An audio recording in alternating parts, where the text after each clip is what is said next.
Hey guys, how you doing? This is Spirit Journey.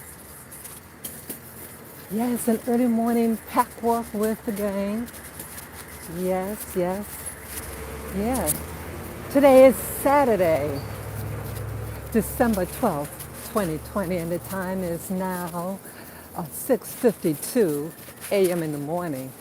I'm getting a little better with the time. I wanted to be out here at 6:45, so I'm just 7 minutes short. So, how are you all doing?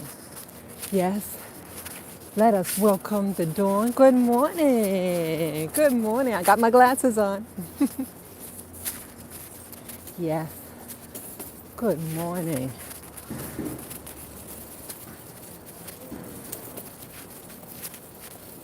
Yes, got to keep my eyes out. Yeah, so who's out there? Yeah, say hello in the chat room. Yeah, what a beautiful dawn. Yes, good morning, good morning. Good morning, good morning. Hello, dawn, hello, dawn. Yes, sunrise today is sunrise today is 7:09 a.m. So a couple of more minutes, like what's that? 15 more minutes? Yeah. Yeah, I love this special part of the day. This is really, really special. Yes. So I'm off doing the walk, heading to the park. Boy, isn't this something? In all this COVID, you know what stores are open? The sex shops. I just walked past one of those sex stores. Door wide open. Man, isn't that something, boy? Can't believe this. Can't believe this. Yeah, let me show you what it looks like at night, at dawn here in New York. Yeah, this is the dawn. This is the dawn. I find it wonderful. So you can see a slight pink in the horizon there. The sun's going to come out shortly. Yeah. Turn it back. Yeah. So I'm glad I was able to make it this time. So even though I didn't, a little 6 minutes late at the time I actually wanted to physically be out here, but still, it's still dusky. I mean, dawn. Yeah. I like this part of the day because you can really just go inward and just think and ponder and just relax. That's what I like about this time of day. And I like dusk also. Because it's the end of the day, and again, you reflect on what you did for the day. Wow, it's a lot of garbage on the floor.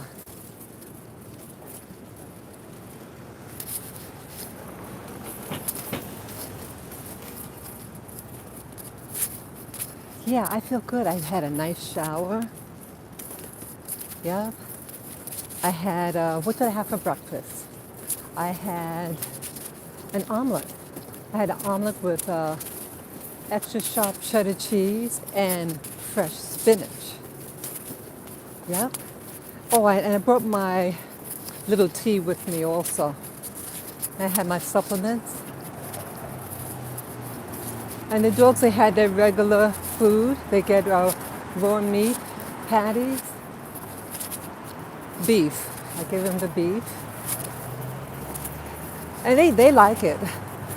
I add diatomaceous earth and some herbals, seaweed powder. I put that in there Sometimes I put ginger powder in there and other stuff. I don't do that part every day, but I try to do it. Yeah, when Lily, the Havanese, she's 11. She just turned 11 last month on the 15th. And Lilac, she'll turn 11 in January. And my little boy, he'll turn 8 also in January. So yes, a lot of things are closed. You know, the Broadway is closed. Yeah, Broadway. All those actors and actresses to not have income. Yeah, I discussed about the economic crisis in New York. The rich pretty much left.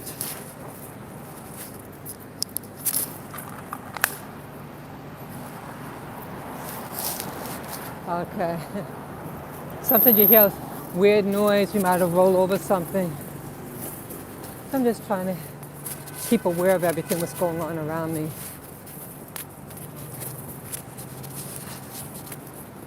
Yeah, this is a beautiful time. It's Saturday. Yeah, I stayed in yesterday. I didn't go out. And I didn't do my exercise. Yeah, but it felt good staying home. It felt good. Sometimes your body just needs physical rest. You know, I do these walks, and you know, I get so tired. I do. I get tired. Yeah. So I'm hoping to get back home by 10 or 10:30. Well, we'll see.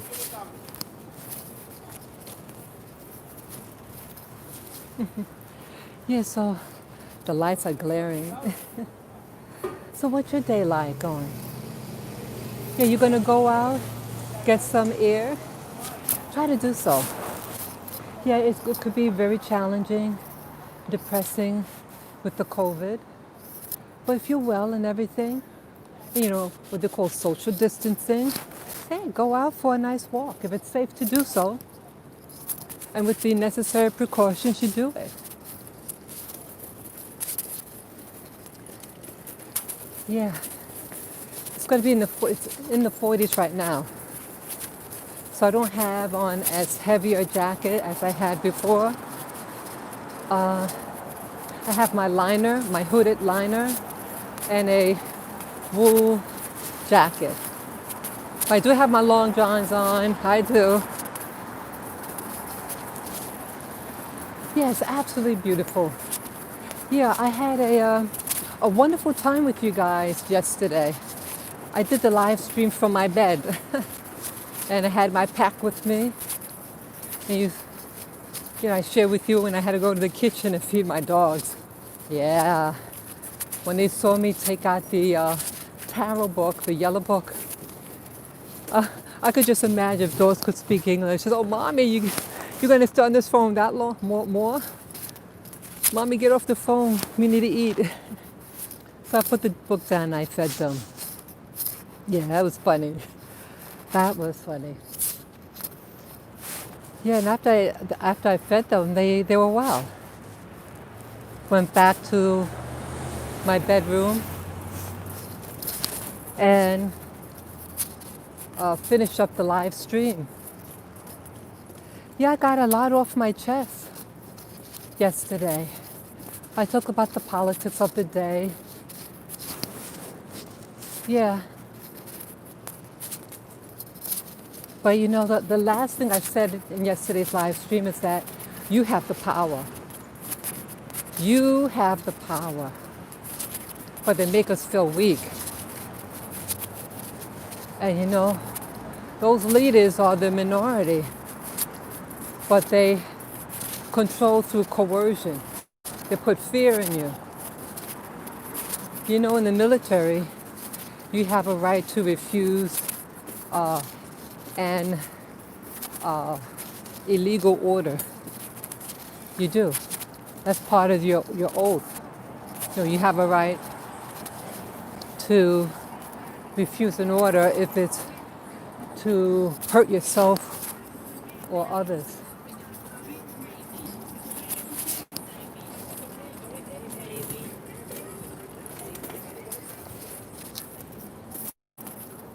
Yeah.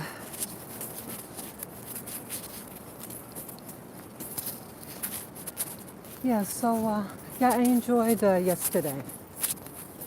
I enjoy doing the live streams with you because it gives me the opportunity to communicate and to hear you guys.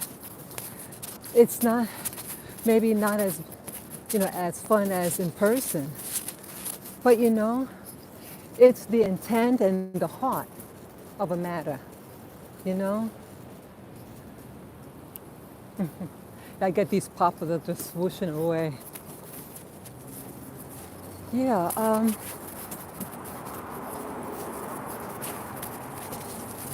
Yeah, it's the heart that matters. I would have thought years ago that Texan, I used to think Texan was something bad and rude. All those young people are rude. I like to text now. Just to get a message, a quick message out or something.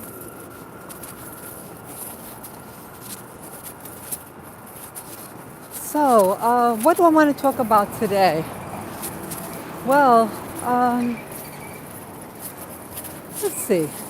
I was talking, I was in my bedroom today and I was setting up everything so I could come out here. And I saw that I had a message.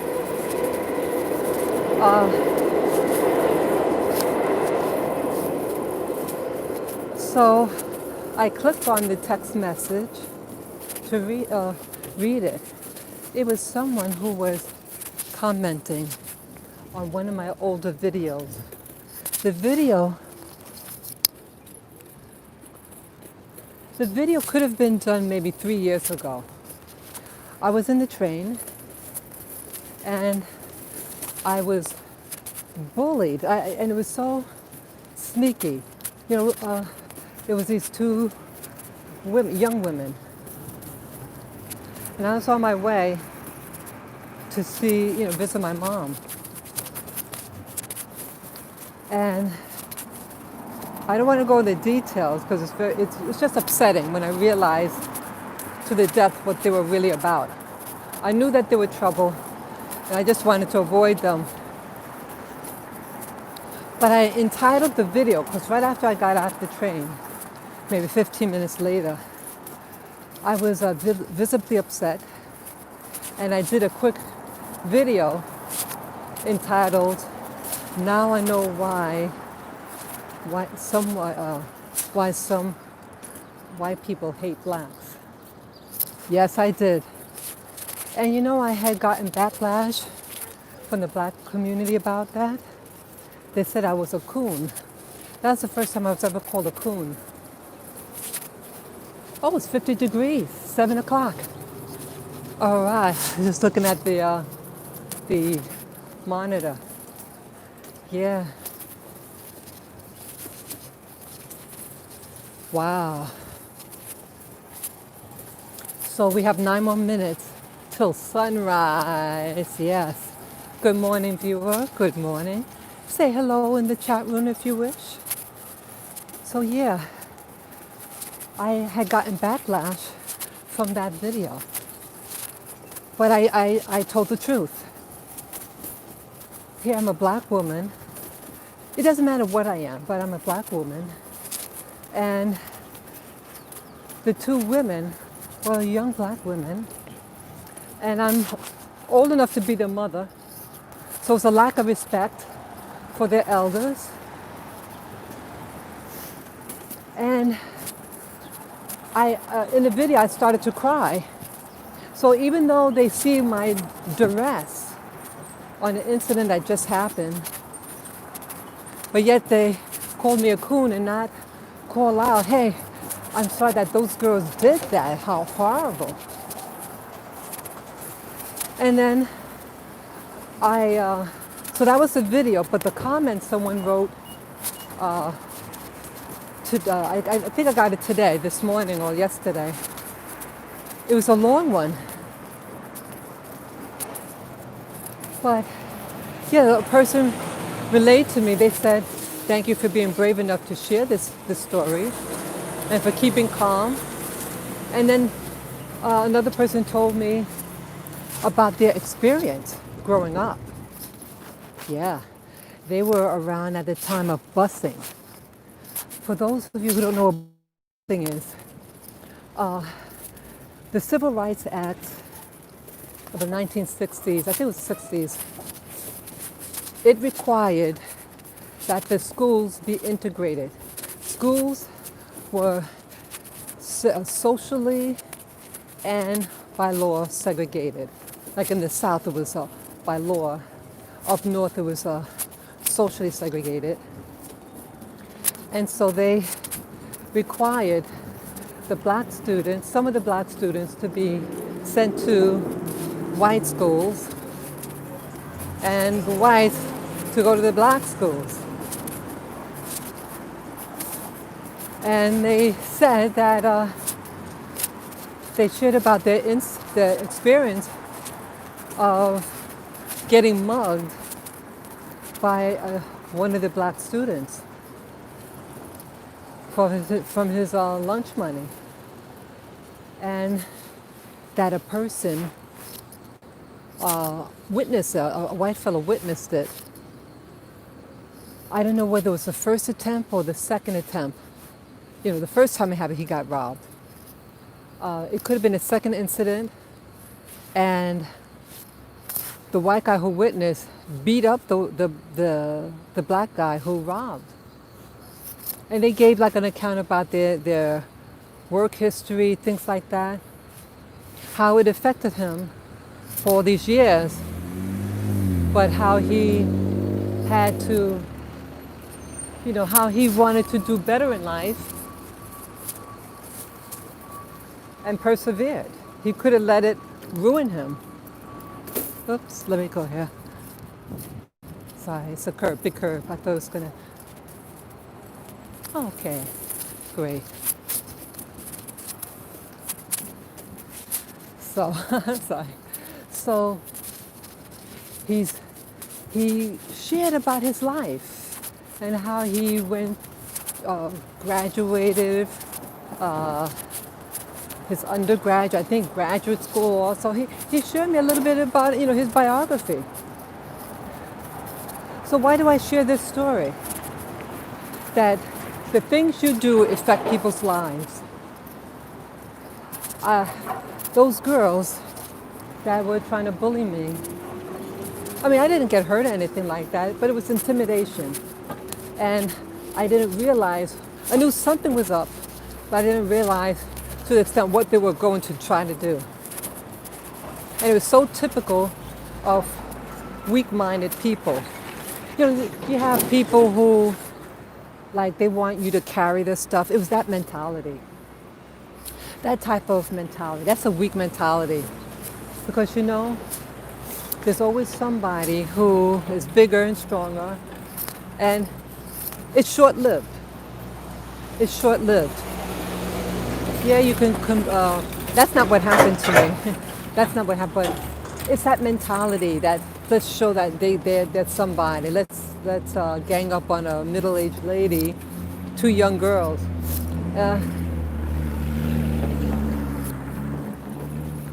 It's a real loser. A real loser. And we have losers like this in our community. In all communities.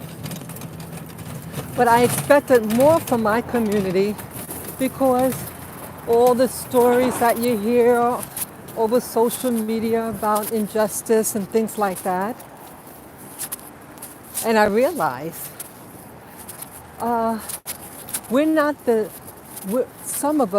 many of us are not the victims that they want you to believe. Let me tell you what I'm really getting at. Yes, there is racism out there. and I've experienced it.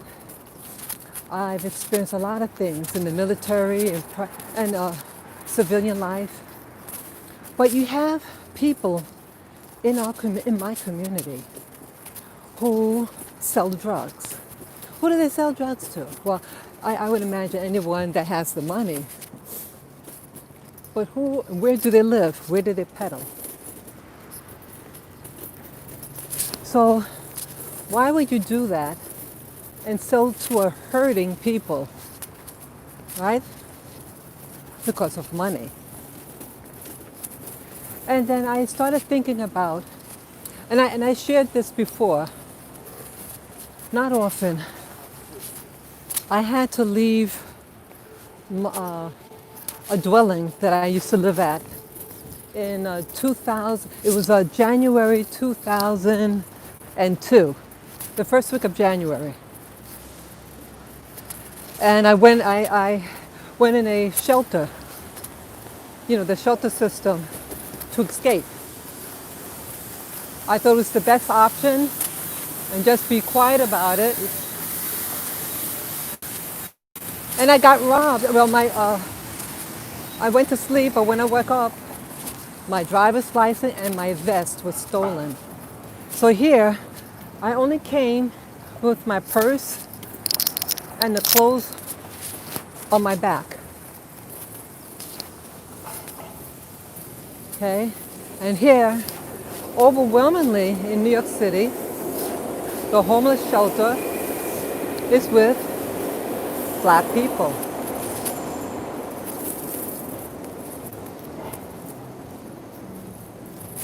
There was one Puerto Rican lady next to me. Sorry. Okay. So you have these things that happen. You have people that would steal from a poor person, a homeless person. And I thought, wow, this is something else. I'm just looking out for the traffic. It's a dangerous intersection.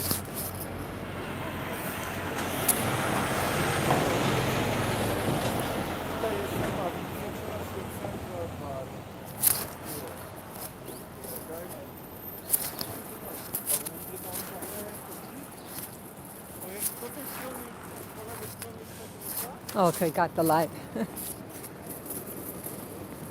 So here, to be surrounded by a whole bunch of Black people, Caribbean people.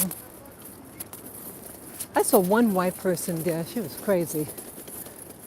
But basically, the people there are just, they don't have a place to live.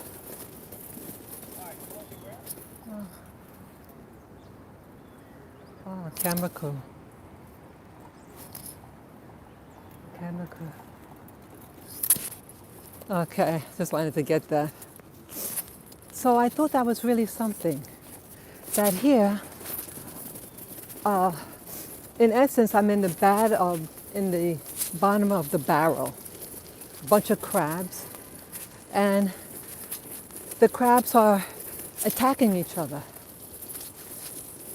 That's in essence what happens. And then that was in the intake location. That's where all the people are pooled initially, and then they send them out to different locations for long-term, longer stays. That could be as long as a year, okay? And so I was there for 9 days initially, and then sent to another facility in the city, which was actually nice. It was okay. I felt comfortable with it. It was maybe 8 other ladies, most of them Black, and they had one Puerto Rican, and then later on another Hispanic woman. But overwhelmingly, the shelter system in New York City is Black Americans.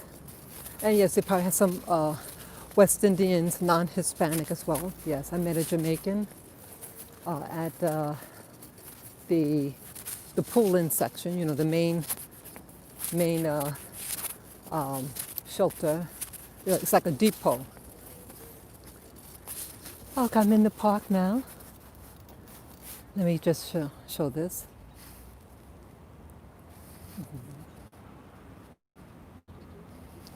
Okay, this is the entryway. That's the 59th Street entrance. This is beautiful dawn. This is dawn in New York, Central Park. Yeah, this is Central Park. Beautiful, beautiful Central Park. So let me turn the camera around. So, I think what the essence what I'm talking about is about it is betrayal, but it's a shift in awareness. For you to think that you're supposed to be treated a certain way, or people are supposed to be a certain way. You're the victim by history, right? And then the other people, we're supposed to all come together in peace, right? Sorry. But you learn that's not the case. So, good morning. So I get to the the long stay shelter system in New York City. And there I learned about what I call the Black Witch. They're the black witches in every sense of the word. Yeah, these are black people, black women who are evil, who are about themselves. They masquerade themselves as being awake, aware, and down with the community. But these are witches who actually are for the demise of us. Yes, I say that. I say that. See, this is all about awakening. It's not about slamming and cooning. I share this testimony as a means of awakening those black people, white people, yellow, brown, whatever color you want to call yourself, who are living in a community expecting to be saved by the community that you live in. And to find out that these people from your community, regardless of what your race is, are actually tools of the enemy. So one day, now I was feeling very vulnerable at this time, humiliated because I felt forced to leave that dangerous situation and go into, okay, so that's the dogs, and feel like, oh, so I got distracted there. But to see that they are people wearing masks. You have that now. You have them in government, schools, all over. It's a network of these black witches, white witches, yellow witches, brown witches, every type of witch. But see, I'm a member of the black community, so I'm going to talk about black people. And those of you who watch my video, I talk about white people too. I talk about everything. It's not about bashing someone because of racism and bigotry. It's about exposing. All what I do here is, I share my heart. I get angry. And I let you know, hey, what's going on. Okay? So one day at this, in this shelter, you have what's called like social workers becoming. They're working to get their credentials, and I think they may have to do volunteer work. All this fluff. And this was a black lady. This is a typical black American lady, maybe in her 40s, 50s. I know she was older than me. And we had these meetings, the the social worker and all the people living there. You know, it's, I guess, a means of communicating and vent any concerns. But it's just, boost morale also, So one of these sessions, the black social worker, she seemed so nice. And I don't remember what was being said, but she said to me, oh, give me a copy of your resume. I know of people and blah, blah, blah, blah, blah. So I believed her. I did not offer, I didn't ask.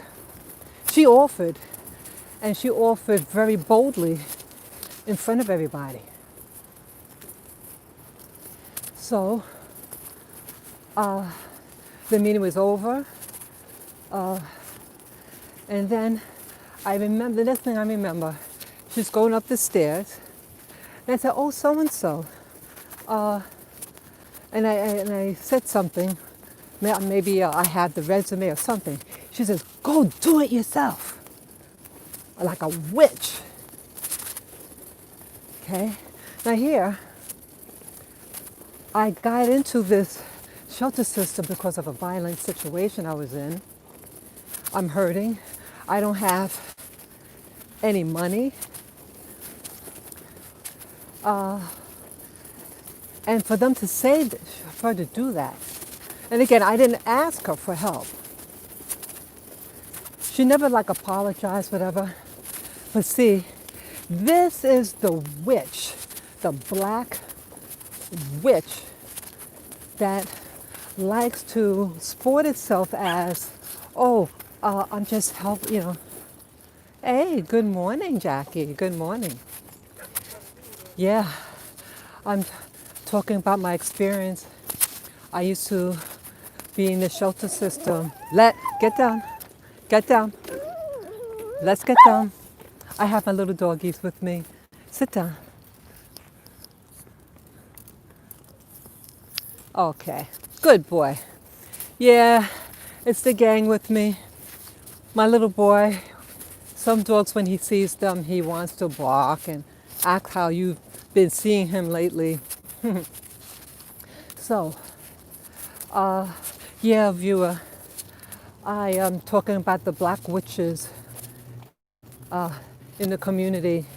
And yes, there are other witches. So if you're part of the white community, they got white witches, got yellow witches, you got brown witches. You have evil in every shade, okay? So, so this lady, quiet, good boy, good boy. So what happened now? So this was an eye-opener. Now I'm feeling already bad and feeling helpless, and I have to find work. Because let me tell you what else happened. When I arrived at that long-term shelter system, you got a Cuban lady, okay? She's a light-skinned Cuban, light color hair, but she is a mixed blood. And now she has my folder of how I got into the system, okay? And I'm a veteran. This is what she said to me. You don't get a job by the end of this month, you're out of here. Real nasty. Wow. Wow, see that? So I find that people, they could be immigrants from Cuba or other West Indian islands, and some of them were from Jamaica. And they're horrible things. And the one from Jamaica, what happened now? As I explained earlier, I had to go flee the place that I was leaving with my purse and the clothes on my back. And so one day, at this center, so I only have one set of clothes. That's on my body, and I have to wash it at night. I think someone gave me a nice Puerto Rican lady at the short-term shelter gave me a top, like a, pajama top. It's an oversized T-shirt. I remember it was green in color. She gave it to me. She didn't have to, but that was nice. So more power and love to her where she may be. She was older than me. She had an adult son. She might have been back then in her late 50s or something like that. So, or even 60s. So at nighttime I had to wash my clothes and then put on the little jammies that the lady gave me. So this Puerto Rican woman, who's again working towards her social worker's degree, and I guess this is part of the training to get hands-on experience for your credentials and all that. And she says to me, but in a mocking way, how can you wear the same clothes every day? Is that something?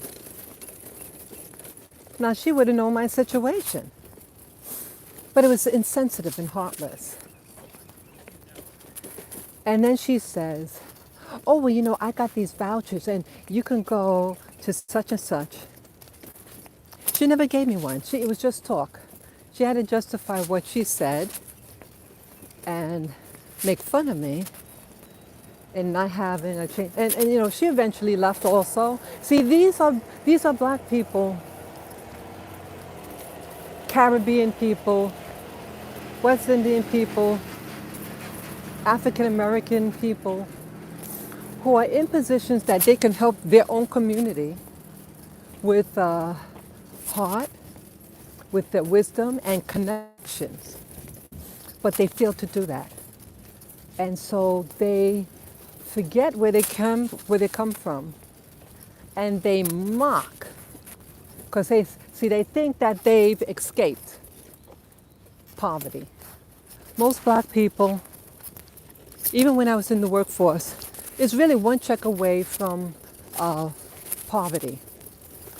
And what I mean by that, was in New York City, when you get your paycheck, whether it's direct deposit or a hard check, they hold back 2 weeks. Like every 2 weeks, you get a check. You get paid. But it has to, they hold back a cycle, and then they give it to you. So you always so you always get the check that you get is always from 2 weeks prior. Okay. Lavin, good boy, no bark. Yes, it was a big dog there. He had a little ball in his mouth, and he looked like my little boys looked like he wanted to just bark. But yeah, he's not barking. They're glued to what's in front of them. Oh, let me show you this view here.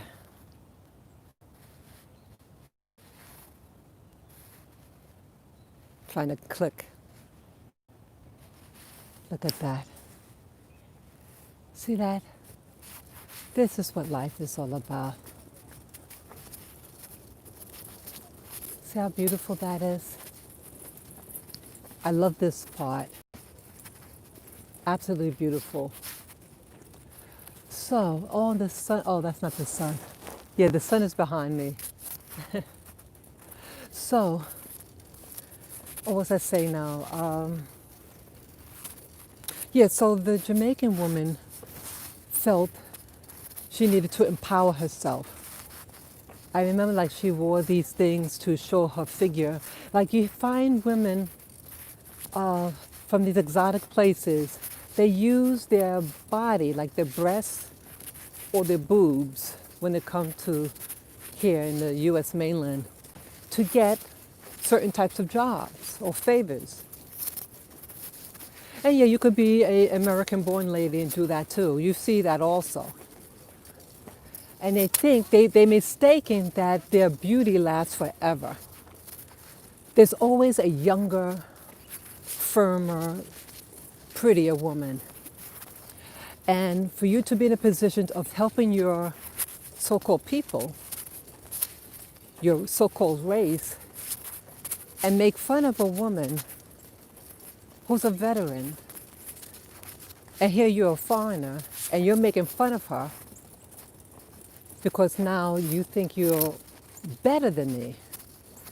See that? See, it's no respect. The people who are coming here in America, many of them, not all, many are selfish. And they, see, people left left the chat. Yeah, I speak the truth. I speak the truth. So I never, she never did try to help me get clothes.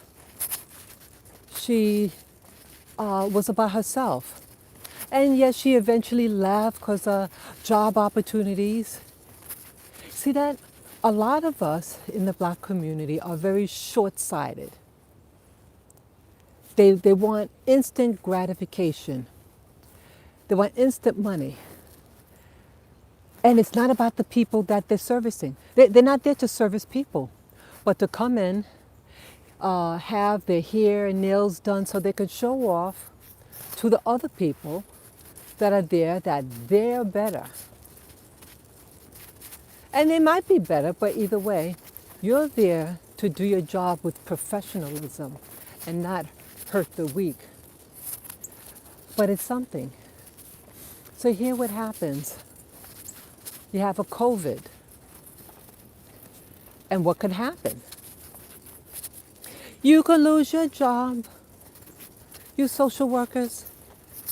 Yeah, there was a place that I know of, big organization that does care for people. And they had to shut down. Yep. Had a cousin in the health field, mental health field. And yeah, the whole institution closed. So many of us, yeah, count them 3. So many of us in the black communities, in the urban centers, work in these social services. I was told that, at least in New York City, the degrees that most blacks go into is social work, sociology. That's their study, sociology. They think sociology is going to help explain and help the situation. No, becoming people in government, a lawyer, something for the legalities, to study the law so you can punish people and set policies to protect you. Or let's say an inventor, agriculture, we need those. But someone to kind of philosophize about society, unless you're going to work in the, the colleges as a professor, and you have to get your doctorate. Okay? So the point with that is, so these degrees and stuff is not really essential, right? They lose their jobs, right? They're losing their jobs. Or let's say you come from other parts of the Americas, you work in the restaurant industry, you lose your job also.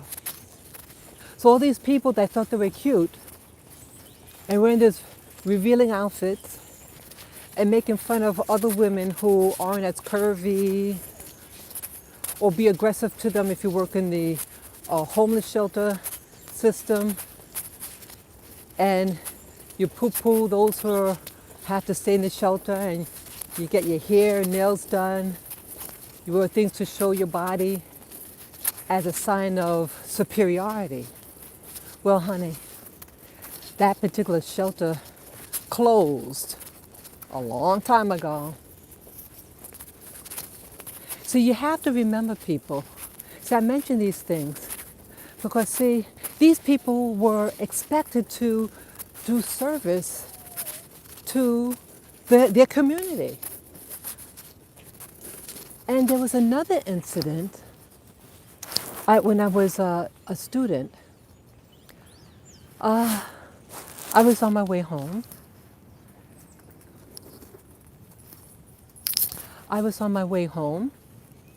And one day, a woman, I think we got on the same stop. She was a dark-skinned, black American-sounding woman. And she was in the, the psychology field or something. Guess what she tells me? I mean, people tell me the dandiest thing. She was telling me that she worked at Rikers Island. Rikers Island is where the inmates in New York City are put, at least one of the places. I'm not sure if it's a prison or a jail, but it's well known. And she works in there to provide psychology, I guess you talk to them, the inmates, So this is what she said. She told her bosses that she would refuse any black person to counsel. Now this is a black ass woman. Okay, she wasn't Hispanic or anything like that, but she did speak Spanish. She knows how to speak Spanish. And she says, I will refuse if you give me anybody who's black to counsel. She says, give me only the Spanish-speaking people. Wow. This is what she told me. And she told me boldly. Wow. How awful. How awful. Yeah, I'm going to go the different way. Not sure what he's doing. So, Lavin, we're going in. So why I share that? It's because, see, you have people in our black community working in establishments that's overwhelmingly black and needing help. And at one point, there wasn't that many mental health providers who were black. For psychologists or psychiatrists, it's not that many, especially psychiatrists. That's an MD. Not that many. Okay? So here, when you do get someone, a black person, and then they tell you, I refuse black people, and I only will talk to Hispanic people. Wow. That I call a black witch. That is a black witch. Okay? And if her boss heard her, they should throw her out. Okay? They throw her out. They should throw her out. What if you have a doctor? Let's say you have to get foot surgery. And the doctor says, I refuse any black people, or I refuse every white person, or I refuse every Hispanic person. I only want such and such people to operate on their foot. Ridiculous. That's ridiculous. And if I was in a position of hiring and firing, I would fire that person. Okay? So these are the people, the black people that they have representing you today. And I would never think something like this. Never would think that something like this could happen in my day. Growing up, that I was made to feel I wasn't black enough, I didn't sound black enough. And look at all this. So now you have the people who are black in every aspect are telling you that they refuse to help you. So where do you go? So what about Reverend Dr. Martin Luther King? What's this all about? Why would you do that? And then you have the other extreme. You have the conservative blacks. And I mentioned this story before. A black man, young black guy, has his own business. He says he employs 100 people. He says all of them are Mexican. He's in the tree cutting business. And he said, well, Dr. Martin Luther King said, don't judge people by the color of the skin, but by the content. So I refuse to hire a black person because they're black. So who's he hurting? Who is he hurting? Right? He's hurting himself and his community. You think those Mexicans think the same way? Oh, I love America, and Dr. Martin Luther King said, don't judge people by the color of the skin, but by the content. Do you see any of them hiring blacks? Do you? I mean, you hire who you want to hire. But see, some black people hate themselves so much that they disguise their self-hate for, oh, I'm just following what Dr. King told us. Don't judge people by their skin. He is, by refusing any black person. He says, well, only hire the best people. Isn't that what white people said in the past? White employers against blacks? You know? See, it's about intent. And the intent is you have sellouts. And they have their white handlers. They have their handlers.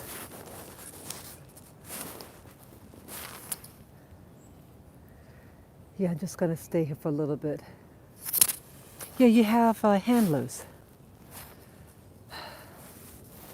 And yeah, if you notice, a lot of the black conservatives, if you look at them, now I'm a conservative at heart, but I have too much experience in that, yes, it's good to judge people by their character, but there's a thing called taking care of your family, your own, okay? And that's what he's forgetting. That other aspect. See that people hung up already. See that they don't want to hear the truth. People don't want to hear the truth. People want to hear fluff, fluff, fluff. You have people who don't care, and they masquerade as representing you. Okay. They're not representing you. Want to come out?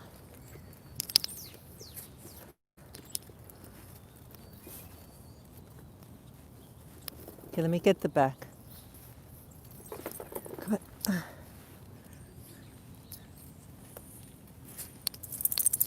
Getting my little doggies out, this stroller. Get it out. Sorry guys, let me just to get it out. Okay.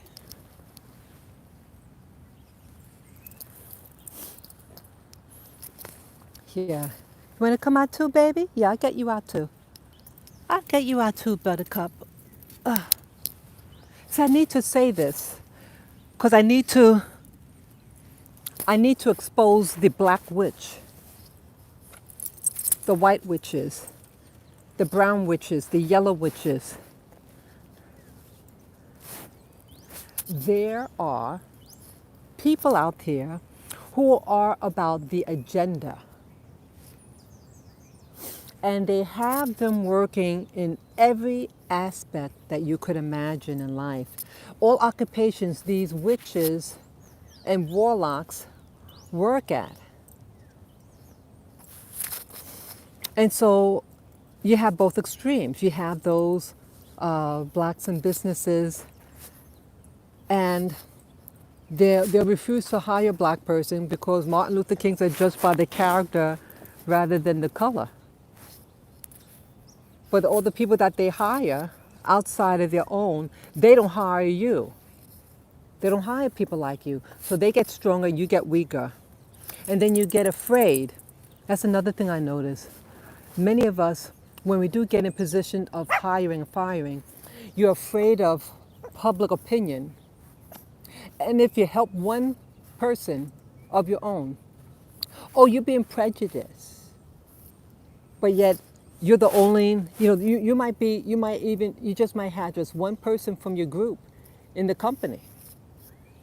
They expect you, they expect you to just hire others. And I've seen that. See, we act like pussies. We do. I know that's a strong language, but we act like scaredy cats. You know, when you're in a position of authority and power, but you're scared about, oh, I better not hire someone from my group. Look at companies that you might have worked for. People hire their friends and relatives. That's a known. That's known. But if you're a black person, you cannot hire your own. You can't hire your relatives or friends. This is what I see in business. But you're told you can't do that. Hey, how you doing, Kelvin? Yeah, thank you. Yeah, I'm just exposing the witches that are out there and the warlocks of every race, religion. But since I'm a black person, a so-called black person, yeah, I'm going to talk about my own group.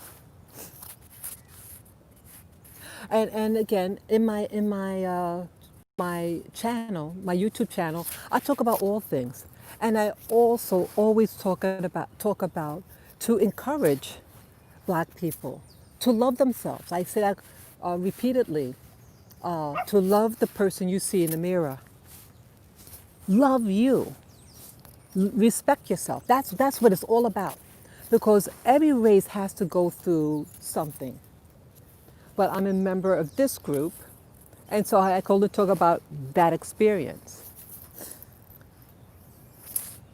But I'm noticing that the witches that are placed all over. Yeah, let me get my little girl. Let me turn the camera. Yeah, it's me. Yeah, I'm in the park here. Let me pick up my little girl here. Yeah, that's my little pumpkin who's barking. See, she's being quiet now. Yeah, so I want to expose it. See, they also work in, the witches, they also work in government and the election. And that's what I'm really thinking about as I talk about these witches. Yes, I talked about the shelter system in New York City, that you have the witches, the black witches working there, who try to humiliate their black sisters there. And here, I'm sure with this COVID, a lot of them lost their jobs. See, we get so cocky, and we're short-sighted, and we think because you got a hair weave and your nails that you got it made. But again, you're one check away from poverty. One check away. So I love hearing your truth. Oh, thank you, Kelvin. And I appreciate your encouragement. I need encouragement these days. I do. So I want to be honest. Again, it's not about offending anybody, you know. Oh, get your dog away. Okay. Okay, quiet. Sorry. Good boy, Lavin. Yeah. It's a dog that's off his leash. Got me and my dogs. But either way, oh, my nose is running. I'm sorry. Oh. Oh, I'm sorry. My nose is running. I apologize. But yeah, I want to mention about those witches in government. Now, again, we hear the narrative about the blacks and blacks in America. Yeah, I want to expose them. See, I was raised really. I don't know anyone who was more naive than I was. I think if someone had to put a face next to a naive person in the dictionary, it would have my face. I believed everything.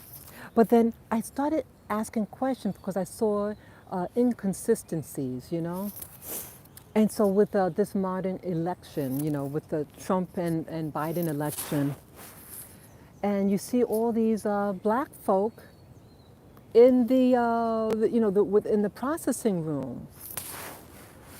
And then to find out that these black witches, were behind the ballots, stealing. Stealing is more than just stealing involves both taking away and replacing it with counterfeit. That's I consider stealing too. They were shown. They told the people, "How you doing? Morning, morning. Nice to see you again. Good to see you." Good morning, puppies. Yeah. Are you taking selfies? You're lovely. Oh, I'm doing a video, a YouTube video. Oh, that, You want to get on camera? not me. Okay. I'm taking terrible pictures. Yeah. It's a live stream. It's a video I'm doing. Oh, really? Yeah. Have you got a lot of followers? I have some. Yeah. I have some. I do it for fun, and it's a way for me to express myself and all that. These dogs are so cute. Aren't Thank they? you. All three of them. They're Yeah. adorable. They're not. Your dog is nice too. That's a Laura. poodle, right? Yes. She likes to play too. Oh, She can nice. play. Are they boys or girls? The one in the brown coat. He's the only boy. Oh, he's very lively, isn't Oh he? yeah. Oh, she likes him. That's Flora likes boys. Oh, Laura. Oh, nice name. Oh, that's nice. He's a Pekingese. Yes. Yeah, he's a Flora Pekin. was a rescue, so I didn't get her. Oh, till she that's was 9. cute. She had puppies. Oh, she's a good really? breeder. And this one looks more like a Bichon. Is it? Oh no, that's a Havanese. Oh, Havanese. Okay. And this one's a Shih Tzu. One of my aunts is a Shih Tzu. And what is that? A Pekingese? Yeah, that one's there. The one in the brown sweater. boy. So, yeah, he's a little boy. He's mama's boy. Yeah. Yeah, he's. You can tell he's a lover. Oh, he is. All the girls say that. Yeah, he's a lover. Yes, he is. Sweetheart. He's a lover. Yes, he is. His You're mama's a boy. lover. Yes, you are. You're a lover, a cuddly one. Yes, he is. One that probably sleeps in bed every night. Yes. Yeah, of course. She's not being snarky with him at No, all. she likes him. Oh, No, nice, she let nice. him do anything, I think. Lavin Flora, got you a staying or you girlfriend. staying Lavin with got the a puppy? You're coming with us? girlfriend. She said she's not going to hang out with this group. You're not going to growl at him. No. Oh, nice. I'm glad my little Havanese Gave him her phone. got a. That's right. Oh. Whoa, whoa, whoa. Ooh, that's cute. Have a good one. You too. Yeah. Yeah. Okay, apologize for that. Yeah. Yeah, I see them once in a while when I come here. But yeah, about the witches and the government. Yeah, they're all over, these witches and warlocks. And again, so I was raised with a victim personality and mindset. Yeah. And so I thought we were, I was the victim of history. But I kept on finding other people from my community who are in a position to help, who are witches and want to hurt us. And so it started a wake-up call in me.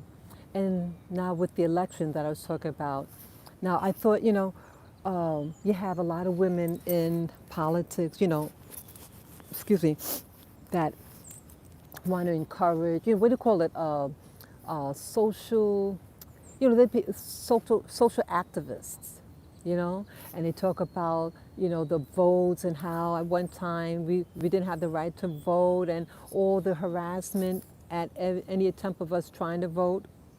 So you would think that they would be the prime person to protect your vote today. Well, it doesn't matter who you vote for.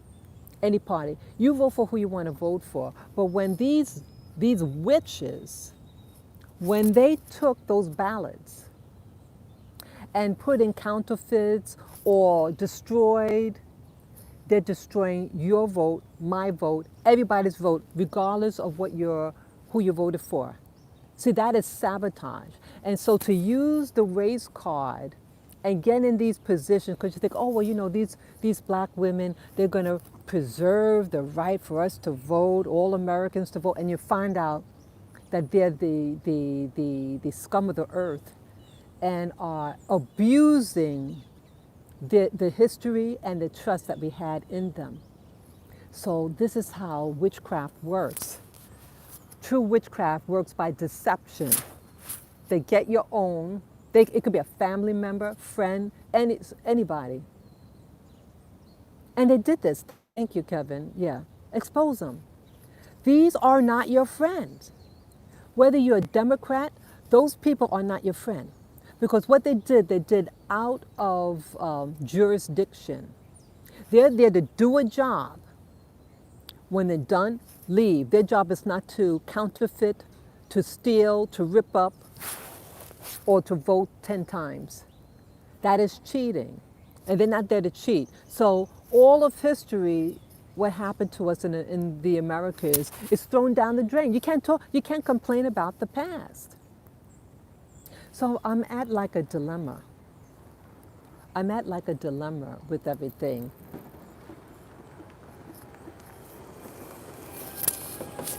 Yeah. So I'm at like a dilemma. So you have the modern day witches in our community, and then you have the black conservative who pretend to be about black people, but then they don't want to hire black people.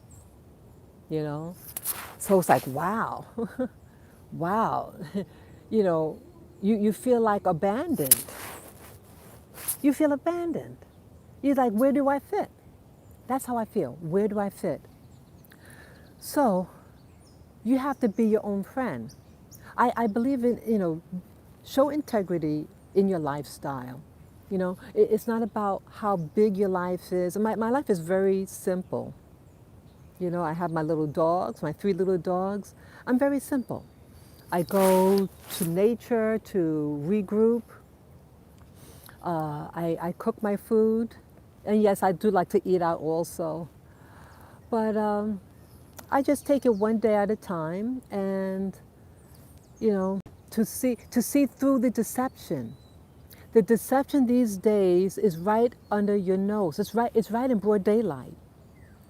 You have a lot of people. You have people in the pulpit who are messing around with the girls and boys. You have people in office like Obama who is about the LGBTQ community and not the black community. Remember, he came in as an organizer, community organizer. What happened? Whose community did he organize? He wasn't helping mine. Where's he now? Isn't he all about justice? See, they use the veneer of a gentleman, but he's a warlock or a male witch. Yeah, okay, Kevin. Yeah, my email. My email is on. You could go to my About page on my channel, and I have my contact information, and you could just email me. Okay? Yeah, you can do that, Ramos. So yeah, you have a lot of people, all types of people, and they look like gentlemen, they look like ladies. Doesn't Kamala Harris look like a nice lady? Is she though? I was told that she got a lot of black people arrested who she could have gotten out, but she didn't. She's a communist. Just be honest what you are. You can be who you are. You're a liar, then yeah, say that you're a liar. You're a communist, just say you're a communist. And I don't knock the people who are truthful about what they are. My issue is about those witches, and a real witch is one that looks like an angel of light, that look like the nicest person, that wears the cleanest clothes, that's was an anal retentive, you know, because they're so perfectionist, right? But those are the ones you got to watch out for. And then you have others who, you know, other people in the world who maybe they don't speak as well, maybe they don't have a good job, but those are the nicest people. Yeah. Yeah, when I was in the shelter system, the ones that saw me off, the street ones, not the holy rollers. The holy rollers didn't get up to say goodbye. But the ones that I wasn't on the best terms with, you know, not that we were enemies, but, you know, it was those people, those unlikely people, and it blew my mind. It blew my mind. Yeah, you have all types of people. And so this is the age of exposing. It's going to be a lot of exposing, I think, this coming year. People are going to, yeah, family members. Yeah, those so-called family members. Are they really family? Just because someone has the same parents doesn't make them family. Some of your worst enemies are your family. I'm talking about blood. And then you find someone who's unlikely, and they help you out. Yeah. Yeah, now Trump is rough around the edges. Oh, yeah. I'm not sure how it's going to work out, but I did some tarot card readings. I'm not a pro at tarot. I don't do that for a living, but I had gotten some very interesting results when I did it 4 years ago. And you can see that on my channel, that video. You type in like Trump, Hillary, tarot reading, and it's very compelling. Yeah, it's very compelling. Yeah, I'm just keeping an eye on the people who walk around me. Yeah, so I think Trump is going to win. There's going to be rallies today, I believe. On YouTube, they have this channel, Right Side something something. It's a network, and they've been airing the elections. You know, about this whole process with the election ballots and all that. But there are going to be some rallies today throughout the country, and so you can look at it when it comes up. You know. I'm 1 hour ahead of you. I am from oh, hello, Puerto Rico. You're 1 hour ahead? I'm in New York. I'm in New York. Wow. Wow, ¿cómo está? That's the only thing I know. Welcome, Puerto Rico. Welcome. Boy, it'll be interesting to find out what Puerto Rico has been hearing about this election thing.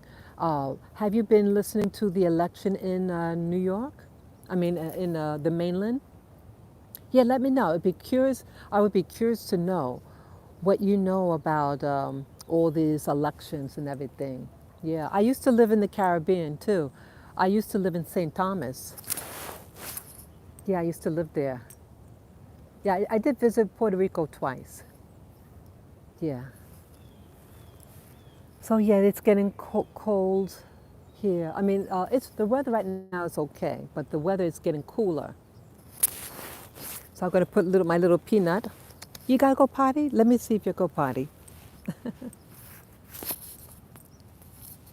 Yeah. Yeah, Dax. Yeah, let me know what you guys hear about the voting thing here. Yeah, I feel for the people here. I feel for the whole nation. I think all of us. Okay, I will contact you indeed. Okay, yeah, on my my email. I have an email on my about page, Ramos. You could get it there and send me an email. But yeah, I'm sad about America. all the things that I thought that people were. You have doctors, practitioners, and they don't want to, yeah, Kamala, yeah, she's dangerous. She's a witch. I call her a witch. Yeah, she's a plant. They planted her in the black community. Now, again, I'm not all about race, but see, they're using her so-called race to get in the back way. Right? That's why I use it. That's why I'm mentioning it. Okay? Her mother's from Asia, from India. She was raised by her mother, not her father. And then her mother sent her to Canada for school. Then so there's all these missing years, and then she comes to the U.S. mainland and goes to a black college and becomes a sorority girl. This was to get her feet in the black community. See that sneak. She has nothing to do with black people. Nothing. And no one really voted for her because she went to, she ran for president and she got less than 1% of the following. Yeah, so she had to drop out. So why did they put her with Biden? Because Kamala, the unreasonable and disagreeable. Yeah, they have her because she is pliable.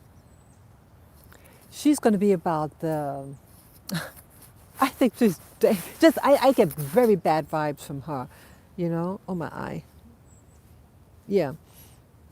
Yeah, I have very bad vibes from her. No love, just a fake. See, people in the black and brown community, no one rallies for her. No one. They know she's a fake. She's in because of Biden asked her to come along. And remember, Kamala had, when she was running for president, she calls out Biden, calls him a racist because when she was a little girl, that he didn't want busing. So now she's going to work alongside a so-called racist. See that? Phony. And it's all on tape. I said, wow. So he was this bad guy, then you're going to be a vice president with him? Phony. Yeah.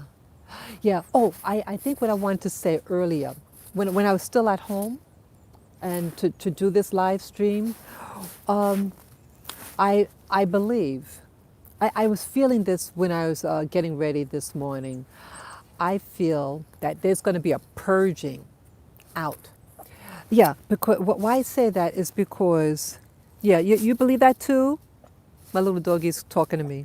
Yeah, there's going to be a purging. You stay right there. Yeah, she had her surgery earlier, and she's pushy. She says, Mommy, I don't want to just stand here. I don't want to just stand here. Well, the other way. Oh, Lily. You want to go now? Okay. We can walk and talk. Okay, let me put little Peanut in the cart. Okay, she doesn't want to walk, so I'll put her in the stroller, and then we'll start talking. I'll roll with the. Oh, okay. Oh, okay. You want to get back in there too? Muy bien. Yes, we've been listening. Okay. Yeah. Let me just put the other doggy. You want to go back in the car? Okay. You go in here. Okay. Yeah, that's a harness that I have. Okay. Yeah, poor little Peanut. She's making that funny noise. I'm sorry, Peanut. Yeah, let me just pet her head. It's okay. Okay, put your little tail in. Okay, so now we can go. Okay, I put the girls in the. Oops, sorry. Sorry. Okay. Okay, so now we're off. Poor Lilac. Yeah. She, yeah, the dogs with flat faces, they sometimes make this funny noise. They make this funny noise, and she's making it. She does it at home, and usually that means I have to mop the floor.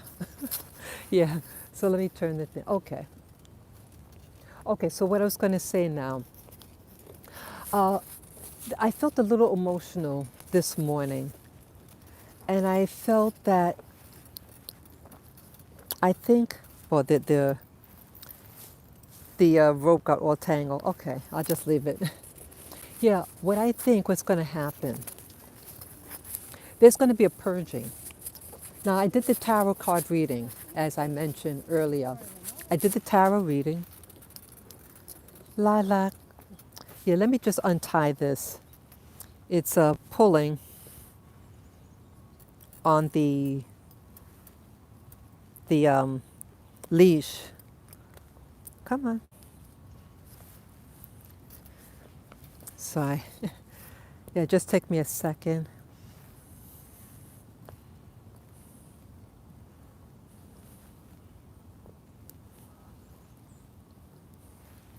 Sorry.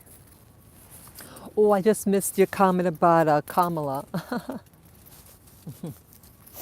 Excuse me. Yeah, I think it's going to be a purging. I'm really disgusted how everything is being handled. And it's just a lot of corruption. And it's like the earth crying out in pain. It's crying out. And so I think, oops, oh sorry. I think Trump is going to win. But it's gonna either way. It's gonna be a purging.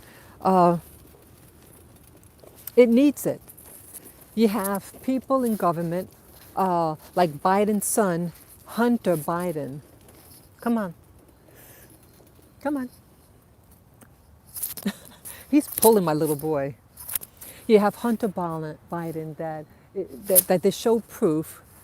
They're having a collusion. See that? Usually people who blame people for doing something, they're doing it. They were doing it. They were collecting money, giving it to the president, I mean, vice president, which was Joe Biden. And I'm sure Obama knew about it. He's the president then. See, that's what I mean. You have people who supposed to be representing you from your community, and they're violating that trust, and they're with the enemy.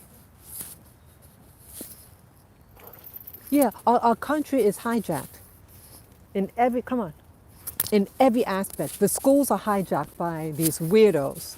The colleges too. I graduated from college here.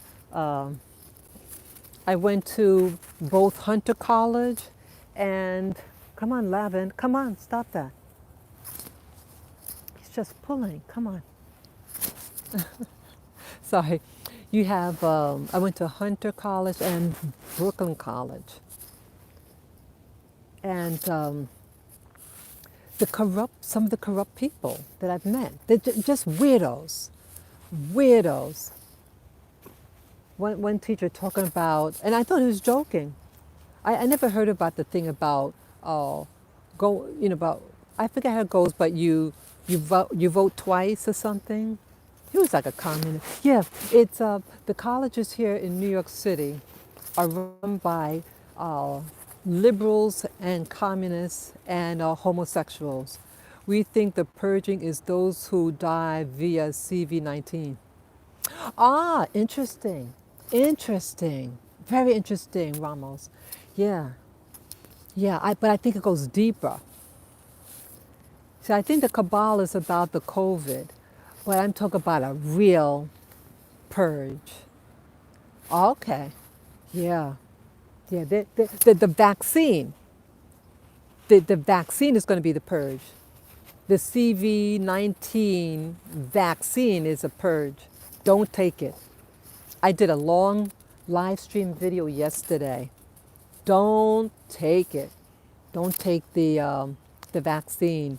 Um, I watched the Alex Jones show. He used to have a YouTube channel, but YouTube banned him for life. He has a website. It's called Infowars.com. Infowars.com by Alex Jones, and he shares videos from other people as well.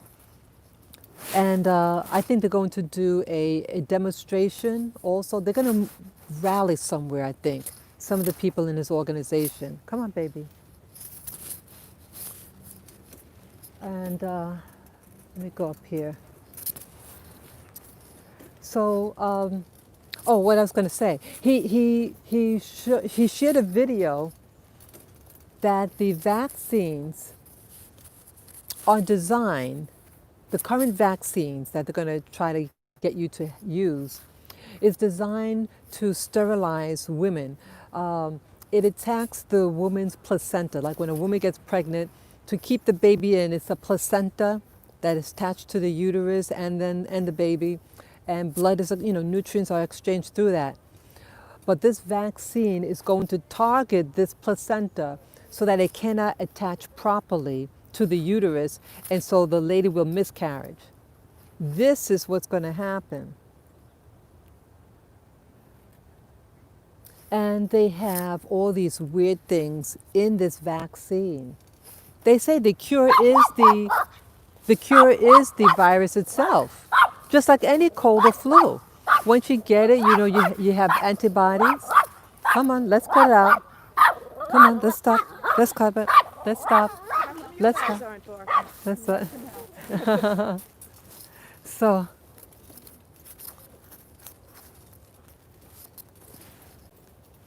and she's telling me to take my good dogs. Like, see, people don't mind their business. She said, those dogs aren't barking, you should let them out. My dogs just wanted to come in. Hello? See, these are Karens, and those were elderly Karens.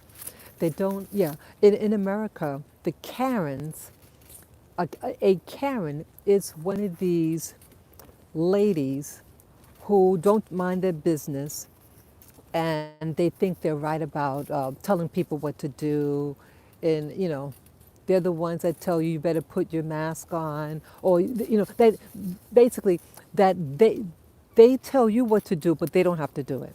That's the key. That they tell you to do something, but the rules don't apply to them, and they get real huffy. So, so yeah, there is. I feel that it's going to be a real purge, and I do hope. Well, I have some concerns with Trump, but I did vote for him. I am a Trump supporter, but there are concerns I have about him. But I hope if he wins the electoral vote, he better start draining the swamp. See, he didn't drain the swamp with Hillary.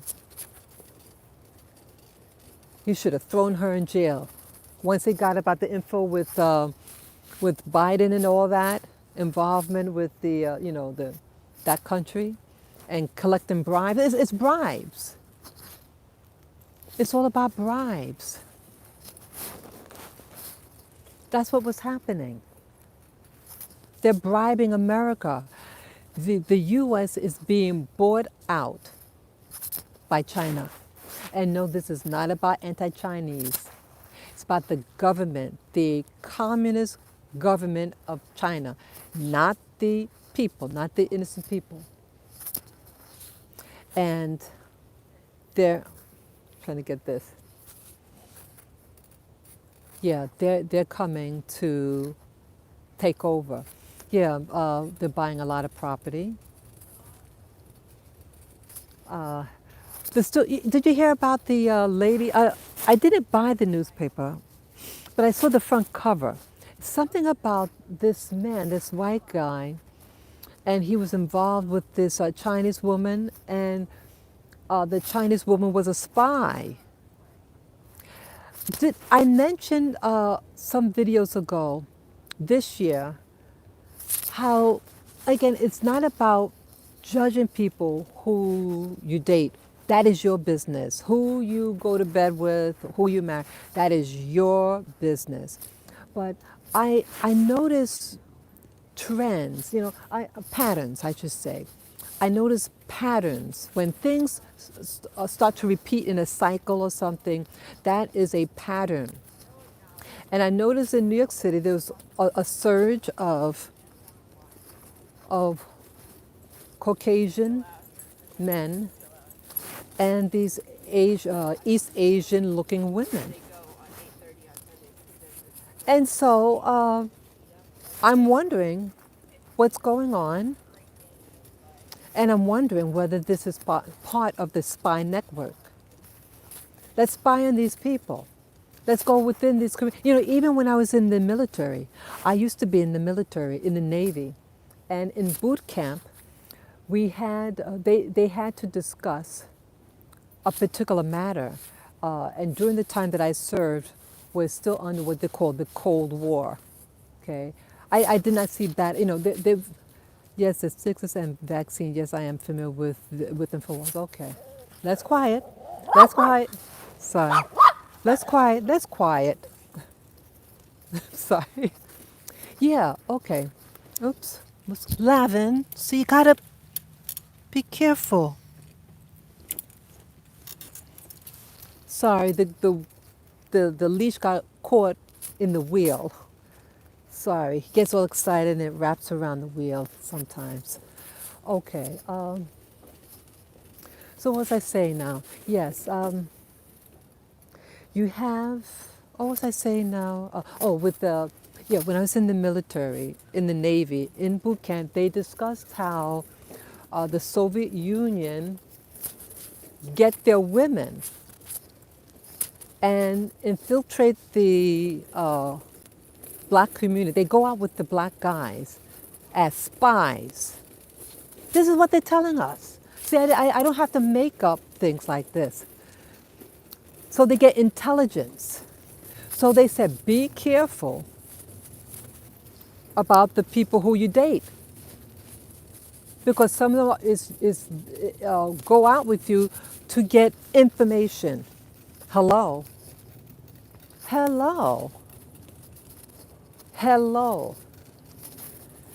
This is truth. This is truth. And so I share this because I care. I see these women sometimes, and I look. My instincts is telling me that this is not an organic relationship. This is something other than what it looks like. And they come in, Karens and the Beckys. Yeah. Oh, so you know about that, huh? You know about the Karens and the Beckys, huh? They got them in Puerto Rico? Yeah. So you have this. And because I started wondering, like, I went to other schools too. Get my bearing here. Yeah, I went to a lot of different schools, but I did graduate from college. I have my undergraduate and my graduate degree. But I visited other schools. Well, I attended other schools as well. I was interested in art, so I took art classes. And I noticed there's a large influx of people from East Asia. So I think what's going on, that they're trying to see how we do things, understanding the advertisement. So maybe they can come up with advertising techniques to influence an American audience. You know what I'm saying?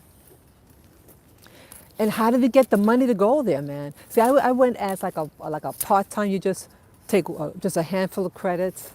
But if I was to go there as a degree, man, it would cost. I would have to cough up a lot of money up front. So the other way, you just take as you go. I mean, you pay as you go. Yeah, things happen for a reason. And I'm wondering, boy, all these people from these places, how come you don't really have black Americans? Yeah, I was one of the few black students. So they have whites and Asians, East Asians. Overwhelming. And again, nothing wrong of being anyone from these groups. Okay, my battery's running low, but I have a battery pack with me. Yeah, so when I get down the hill, I'll change the battery. Yeah, I'm doing better today. Sometimes my battery drains quicker than others. Today it's doing pretty good. So yeah, so I'm sharing this information, and it's not like saying that you're not valuable for anyone to want to go out with if it's not about being a spy. No, it's not. I'm not trying to imply that. But I'm saying that sometimes you have people who do things as a group for ulterior motives. And blacks historically have always been targeted in America. They bring in people to spy on us. They bring in people to your churches. Yeah, and I talked about the churches here, how they might see a black pastor who started his own little storefront church. We have here in the mainland storefront churches. You know, you're gonna rent a little small dinky spot and you get some people. You start off small, just like maybe 2 families. Yeah, let me get my batteries. Yeah, see, this is my battery pack. Yeah, my iPhone is running low on juice. It prompted a message up the hill that I have only 20% left, something like that. So I charged my battery pack also yesterday. So I'm going to take the earplugs off. It might make a little noise. Just some.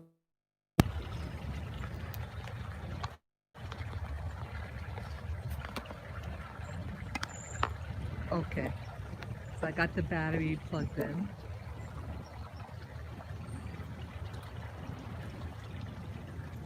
Okay. Get everything put away.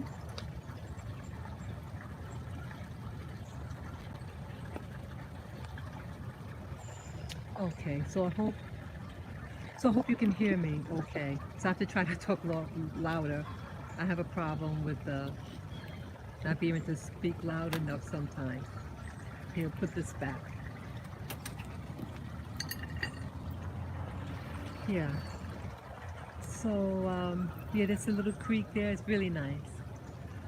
So, yeah, so, and again, I share all this information because it's been infiltrated. Oh, yeah, what I was saying about the black church. And then it could be any church. It could be black church, yellow church, Hispanic church. I'm just giving this as an example that I personally know about. It could be any place. You don't want people spying on you. Yeah. Yeah, I met this one guy. Oh, I had visited this one church. And it was a small church, storefront church. But the pastor had a different approach. He was eager in developing the minds of the parishioners. And he gets, let's quiet. Yeah. Let's quiet. Let's quiet. No problem. Let's quiet. Love, he's got big mouth. So what happened? He gets approached by this white fellow. This was a black, it was a black church, what we call a black church. Okay? And he's approached by this white man, a Jewish man, and he says, I think I like your style, I like to start a church, get your church building. And he's all like flattered and everything, that, wow, this Jewish guy, Ashkenazi, wants to invest in his ministry. He prayed about it. Thank God he did that. He told him, ultimately he said no. Thank God he said no. Let me tell you what happens.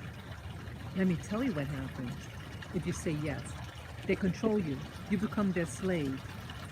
They sit in on your sermons, and if the narrative is not what they want you to say, oh, you can't talk about that.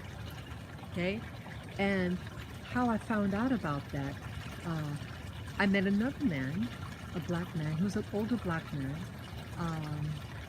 He'll be maybe 80 years old by now, if he's still alive. He was about 65 years at that time, and so now he'll be about maybe 80.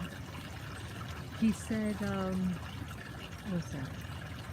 Oh, he was a troubled black guy in the 70s, 60s, maybe it's the 70s, 60s, 70s. Young black guy in the early 20s or late teens. And he gets visited by these white people. They said, hey, we believe in you. Yeah, thank you, Kelvin. Yeah, so this is what the guy said. And again, the guy is, the minister is telling the congregation, okay,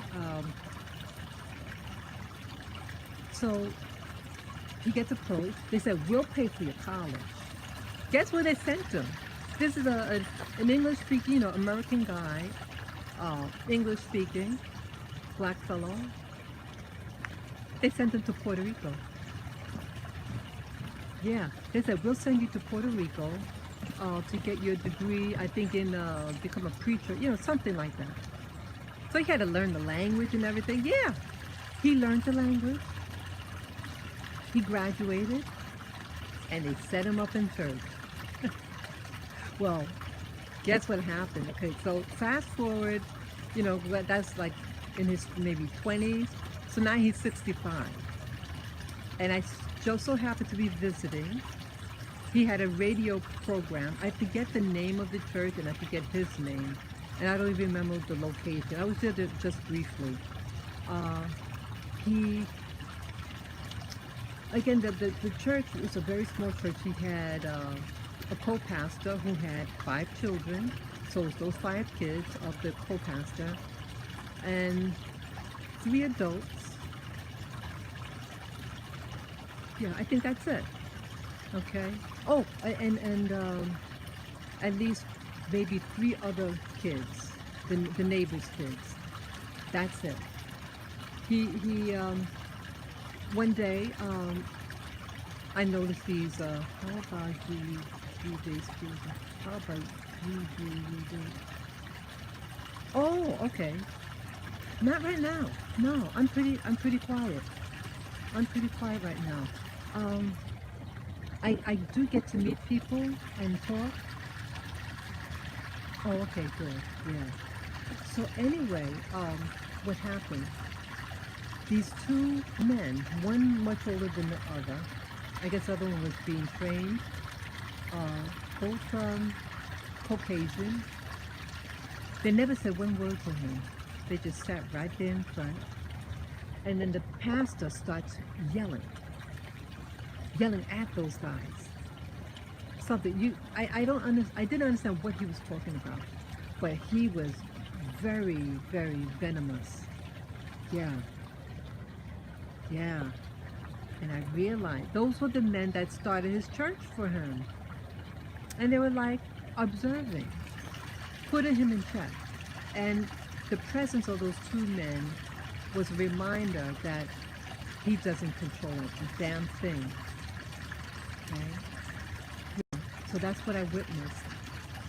And so here he's about 65. Yeah, he said he was 65 at that time. Gets a visit from these 2 white guys. And this neighborhood is a very, very poor neighborhood in East Harlem.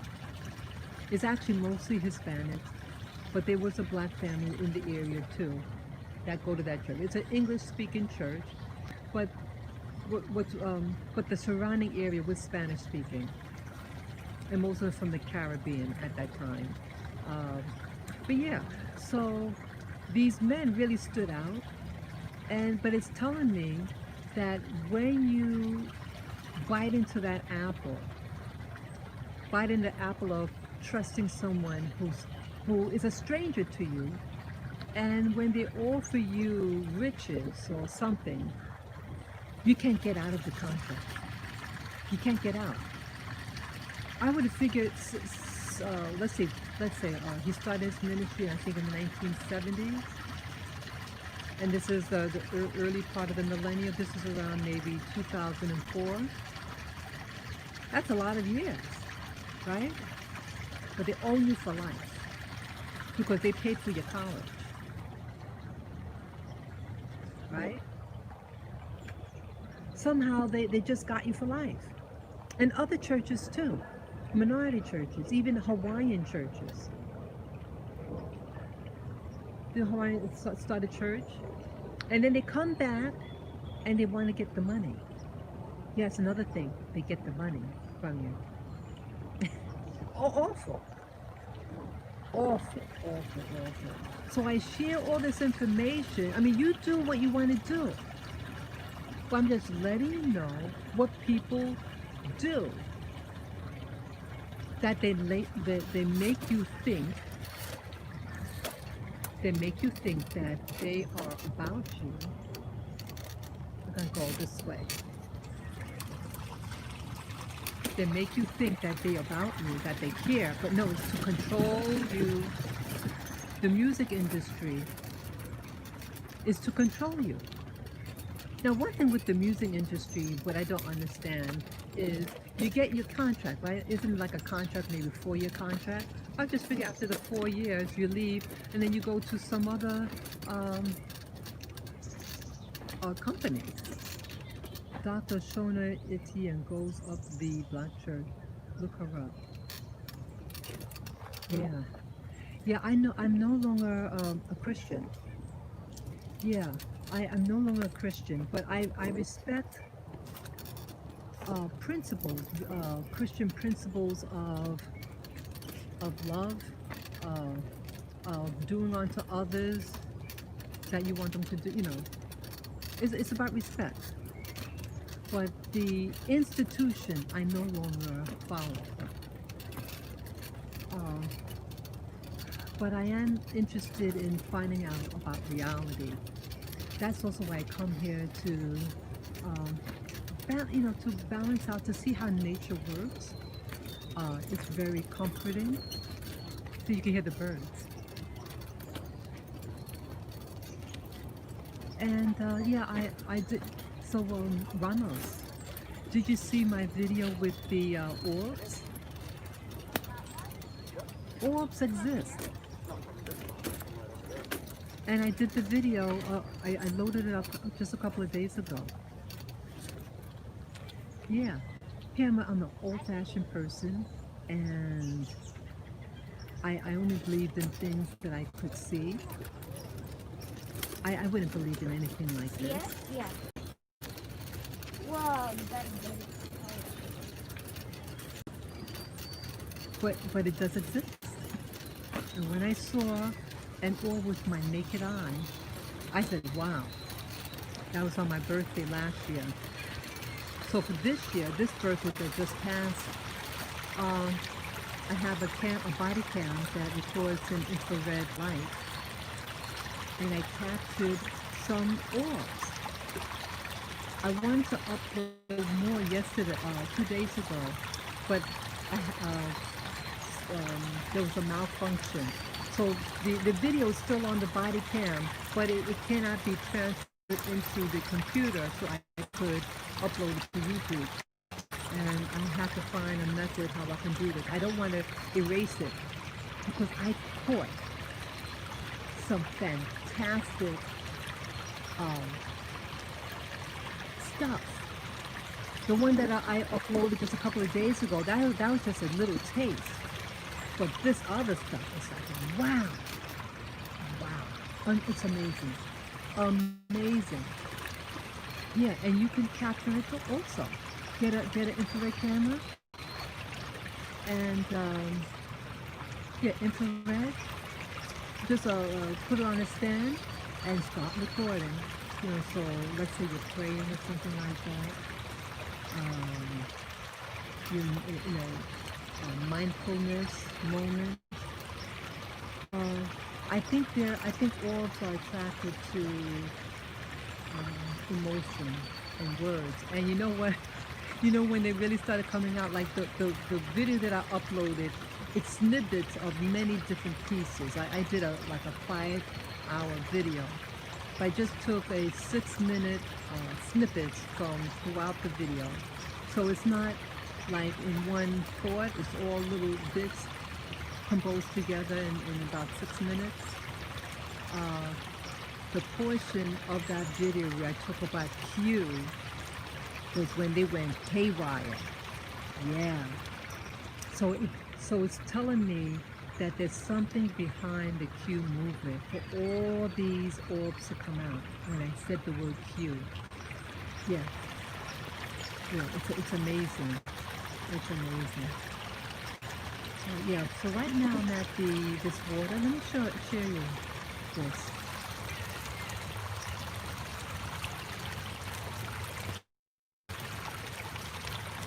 So that is a beautiful, beautiful little creek. And it goes under here, comes out. Wow, you can smell the organic material, boy. Yeah, it's really organic, the scent here. And I take these videos also, like, you can always turn off the audio and play it at your own leisure and just look at the nature scenes. See that? Isn't that gorgeous?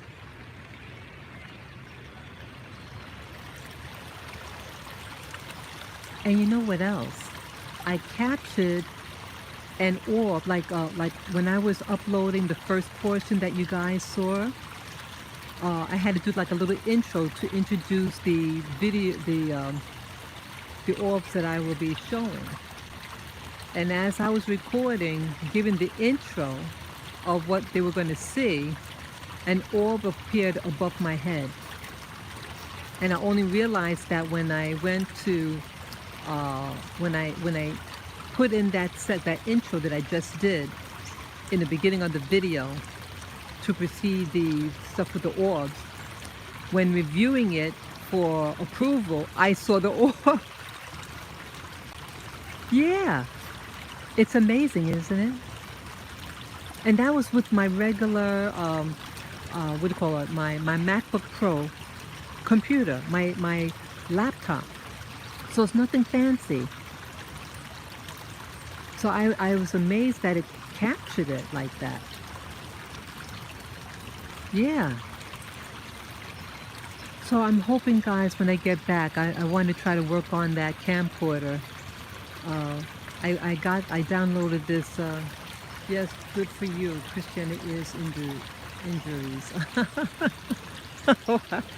Yeah, it's problematic. Yeah, I see we have a big lag. Or when I talk about something and you respond. Oh yeah.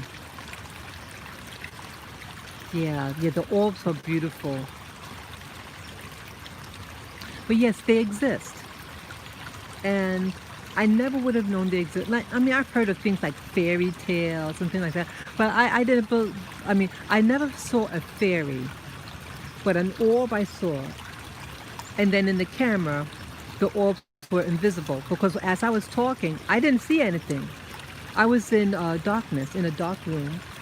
And I set up my camera to infrared setting, and it captured a lot of stuff. Yeah, so Ramos, I hope you watch it.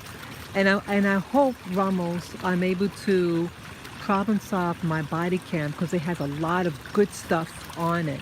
Really compelling. Things that you see very, very, because when I did the other video, it was even darker in the room. Oh, you do have pictures of orbs in your room. Have you ever seen a real orb, with your naked eye, with the naked eye?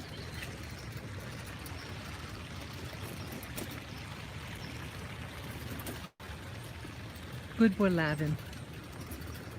Yeah, see, the truth is out there. See, people don't want you to know about the truth. See, there's nothing wrong with, religion is spirituality that is hijacked. Spirituality cannot be contained in a book. Spirituality, in my opinion, is about life, about dealing with nature. Oh, look at this here. That looks neat. Yeah. Spirituality is freedom. But you notice when the government uses the term freedom, they don't mean freedom, because if they really wanted freedom and believed in it, they would free the Indians and black people from harassment and bondage.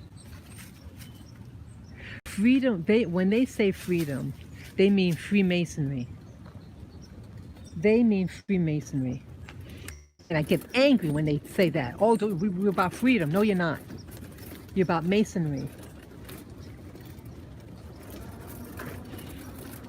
People who are into Masonry, you have.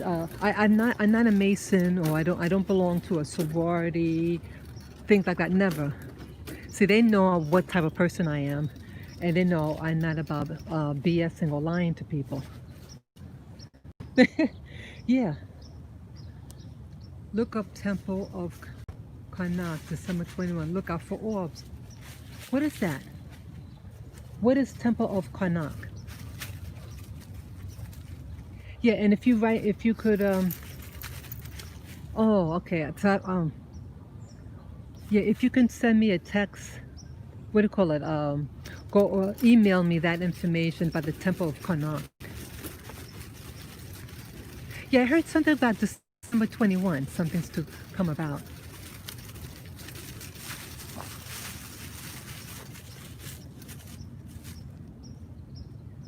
It's my little boy. And my little girls. Yeah, Lily. I love you, Lily girl. Yeah. Ruff, ruff.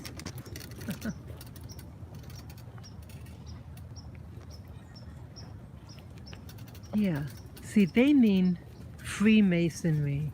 And I know of people who have been approached by that.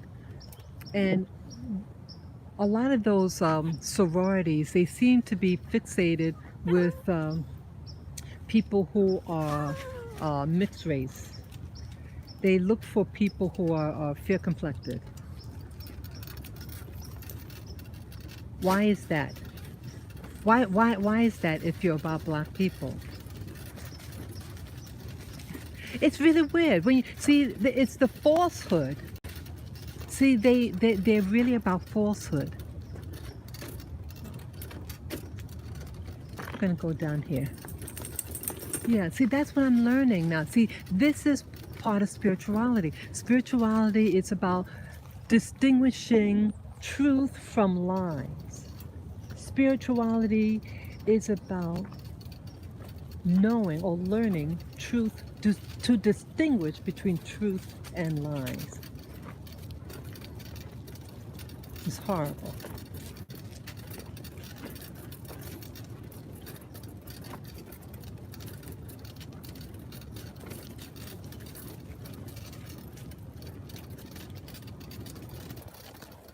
That was interesting. Someone doing something. Huh. Okay.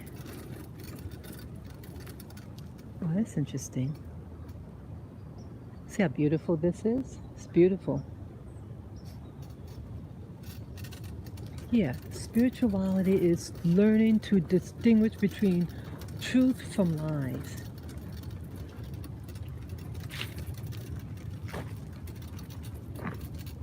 There's a lot of falsehood. And you're going to see that people who you thought supposed to represent you. That's what the real shocker is. You have to be your own hero. You have to be your own hero, in a nutshell. Because why rely on someone else's greatness? Be your own hero. If you can do good for somebody, do good. Yeah, if you can do good, do good. If you could help humanity, help humanity.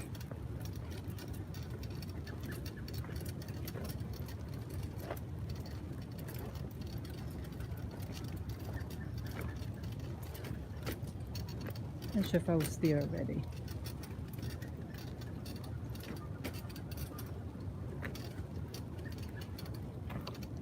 Oh, I think I was all up here already. Yeah. Oh, well, I'll go back again. Yeah, I think I just came in. Yes, okay, I can wait to see with the naked eye. Yeah, yeah, I hope you get to see, I know, with the naked eye, they're quite beautiful.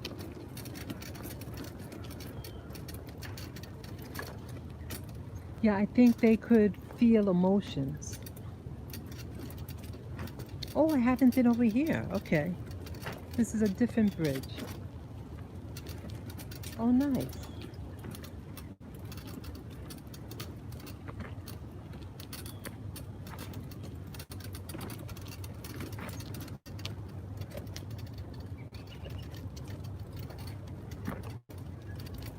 Yeah, see this bridge here? Okay, I think I did. Yeah, I haven't been to this one before. Nice. It's very nice.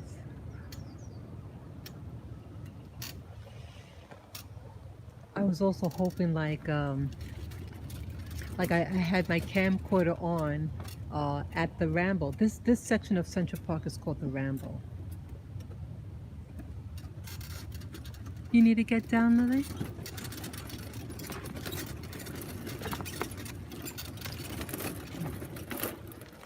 Come on, baby. Wow, I haven't been over here before. Oh, wow. Yeah, I haven't been over here. There's steps there. Yeah, I can't go down there. There's steps. No, so I have to go around.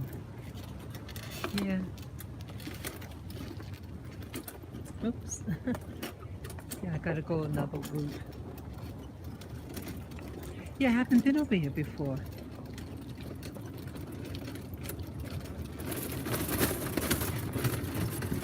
So yeah, I have to resolve that issue. I had problems with Temple of Karma is a place in Egypt. Oh, okay. Okay, thank you for sharing that. What do they do at that church? What type of things, what are they known for?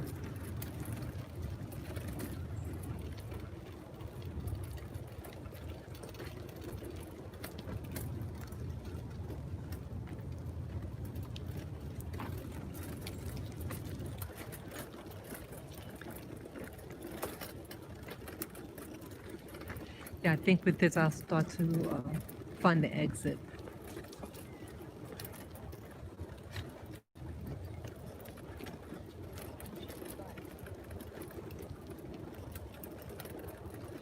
Come on, baby. Come on.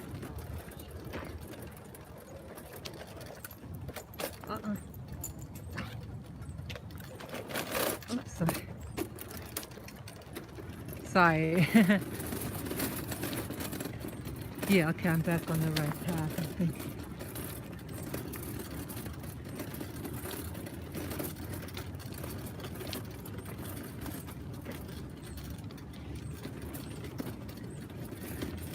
Oh, wow, those mosquitoes. Wow, that's the first time I saw a whole bunch of mosquitoes. Wow.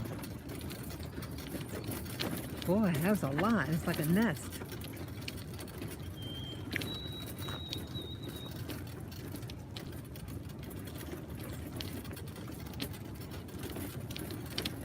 Yeah, it's so dark out.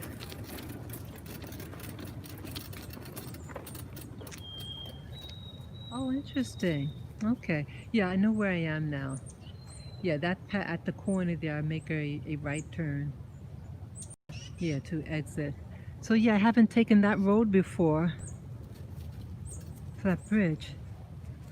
Yeah, sometimes I go little, make little changes and go here and there just to see a little more.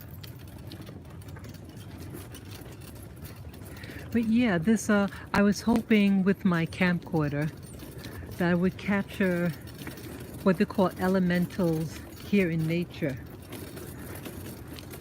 So that's on my my body cam. That's all jammed up. I got to think of a way. I gotta get it up there. I had to delete a whole slew of stuff before, but that was before I was doing the orbs.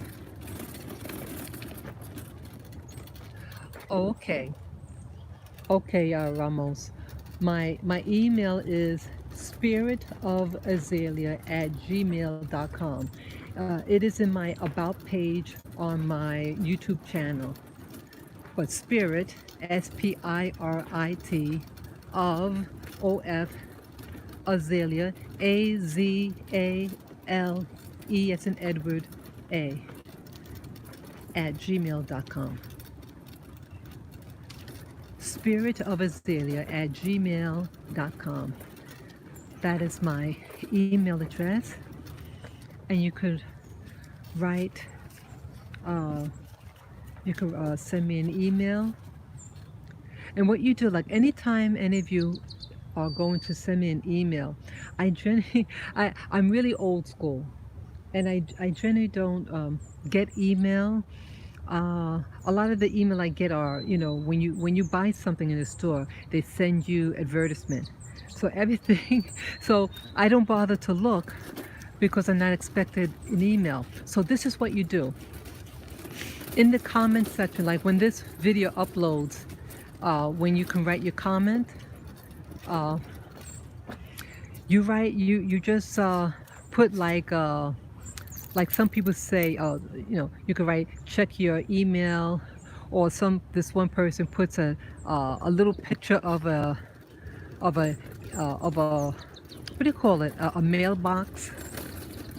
Let me know, okay, I got an email, so do that, so I know, because otherwise I don't check. Yeah, I'm being honest, yeah. So yeah, you want me to get an email? Just put a comment in any of my videos, so that, because on my phone it pops up that I got a comment, and your comment message could be check your email, or a little picture of a mailbox. Some people do, and I check right away. Yeah. Yeah, it looks so dark out. But yeah, I was hoping to see if there was any orbs caught on camera at this park.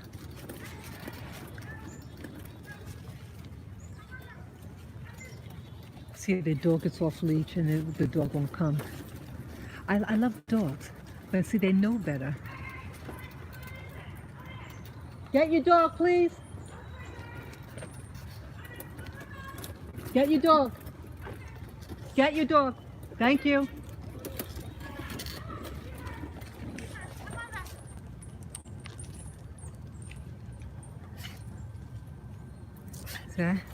See, they don't listen.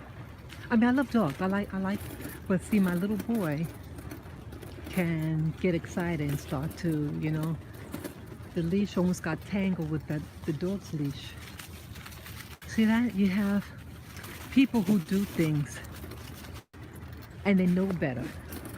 And if you say anything, they'll get nasty at you.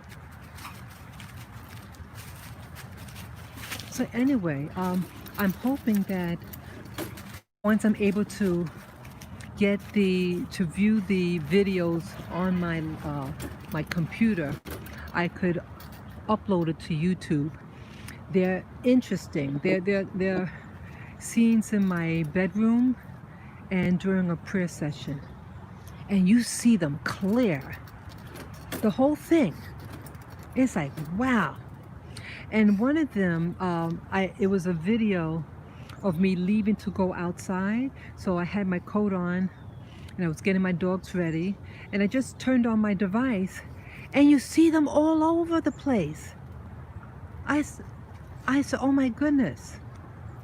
Yeah. Unbelievable. So I wasn't in any prayerful moment or anything like that. They were there. They were there. Come on, big boy. Yeah. So you can do the same thing. Get a camera that could record in infrared. In my case, I bought a body cam, and it could record for 10 hours straight when it's behaving. Yeah. Yeah, but it's designed to record 10 hours straight. So let's say you want, let's say those people in an ancient building with pillars, they are in line with December 21 songs. Many, okay. Okay, thank you for sharing that. Yeah, you have,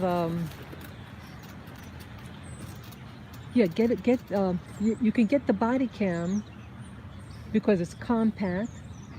It's inconspicuous. You could put it on like a little tripod and have it in your room. You can, because it records for 10 hours straight, you can record in your, like, let's say you think you've been, someone's troubling you at night, you know? You put it up in a inconspicuous, you know, in an area that's out of the way, pointing at you, and see what happens. There was one phenomenon I thought before my computer acted up and I couldn't retrieve the data from my my camcorder. I noticed that in blocks of the video, like if you ever use a video editing software, and when you upload it to it, you know, to the software to work on it, it looks like a strip of film. Imagine film and you see the little pictures. Well, big portions of it was blacking out, like it was edited out. I said, how did that happen?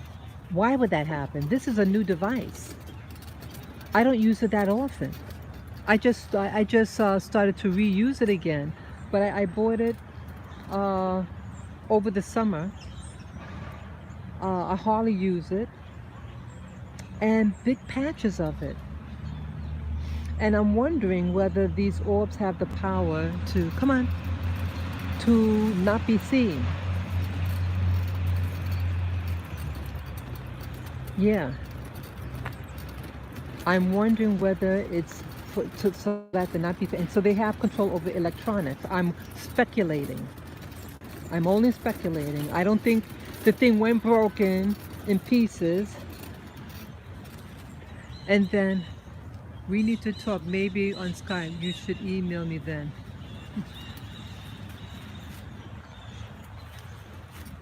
Yeah, so you could send me an email.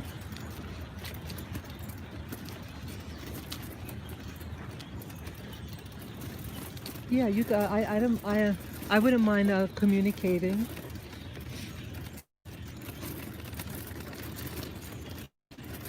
Yeah, send me an email at spiritofazalea@gmail.com. The info is also in my about page. Maybe I could put, you know, let me see if I could put the email on this. Let me see.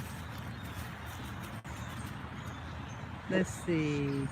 Super chat, live chat. Oh, I don't know how to do it here. Yeah, I'm not gonna even try. Yeah, this is on my phone. My iPad, I know how to put up, what do you call it, chat. But on my iPad I can do it, but I don't know how to do it on my iPhone to put up a chat. Because I would type in my my email.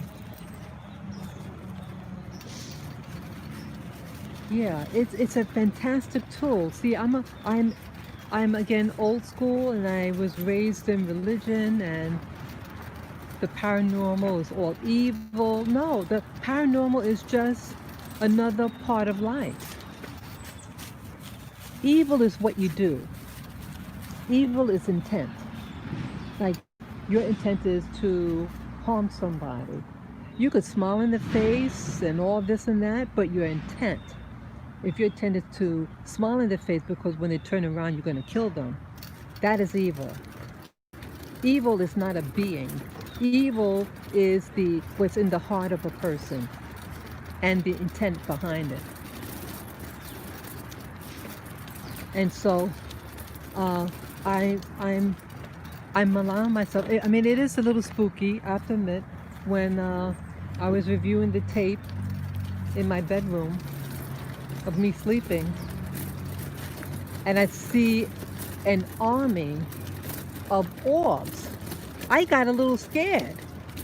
I have to admit, I was a little scared because you really don't expect, like, you want to see something, you know, that's why you get the device, you know, the infrared devices, but you don't really expect it, and then you see it. I need to expand my mind. I need to expand. I've been doing meditations on and off since 2014. Oops, sorry. Another way, Lily. Okay. Sorry, just making sure she's a little chill. Yeah. Hello, Lily. Just want to make sure her little tail is not at the Lavin, come on. Come on. Yeah.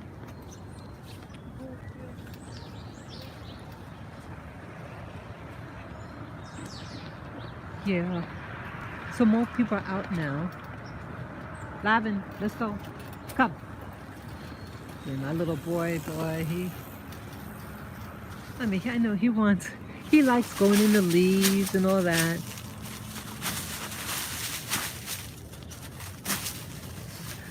Mommy gets a little impatient. I do get impatient. I love my little boys. You know, when it be pulling, like right now, he's pulling. I can't stand how when he pulls. You know, I want him happy. I want him, we stayed in yesterday. I want him to enjoy, he's a little boy.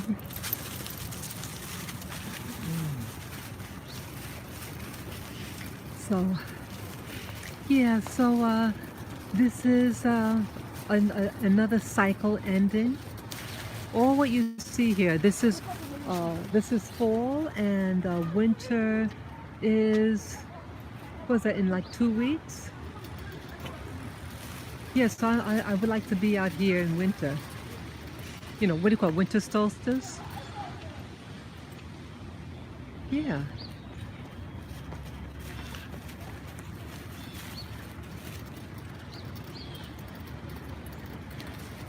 Come on, big boy. So yeah, this is a beautiful moment. And I believe that I think nature is therapeutic. And I think with the CV19 is about being disconnected. Who's disconnected are the people who created that thing. They're disconnected from nature. That's why they create pathogens like that to kill humanity. So they're anti-human. If they're anti-human, they're anti-life. They're anti-nature. You know, they come up with these things like save the whales and things like that, but they hate humans. It's just an excuse. It's a cover. It's their beard. It's a cover for them to pretend that they are loving. I have dogs. These 3 dogs are mine, but I'm not anti-human. I care about people. And sometimes I meet other dog owners and they say, oh, aren't they better than people? Now that wasn't nice to say that. Because one thing, I'm a person, so you included me in that too, right? You say you don't like people. I mean, okay, some people are hard to be with, but I'm a person first. If you don't love yourself, how could you love anything else? That's my reason. Yeah, there's a lot of humanity who is a little problematic, but I care for both. I care for both, and I think that's why I do my videos, because I do care what happens to humanity. And I feel badly that I don't know what to do to help. So I do my videos to share my thoughts and to give information.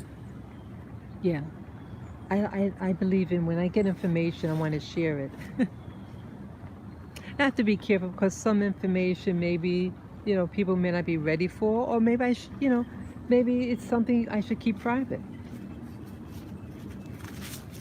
Okay, Lavin. Yeah, this is a beautiful, beautiful Saturday. Yeah. It's a beautiful Saturday. And let's see. What else could I talk about? Yeah, I like this nature. I like the trees and everything. See, right now they're going to sleep. All the nutrients are stored in their roots, and that's why they lose their leaves. And then the new cycle begins. And I think when people get, these colds and flus, it's their body just adjusting to the new season. And some bodies are more sensitive than others. Right? Some of us are more, because why isn't that you get people who get colds and flus in the summer months? It's always during those months where there's severe weather change. Yeah, because your body has to reset itself.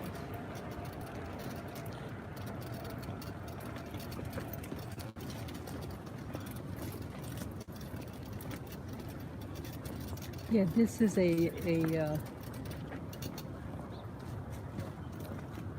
this is potentially a really beautiful, beautiful world. I mean, it has its beauty now. It's a beautiful planet.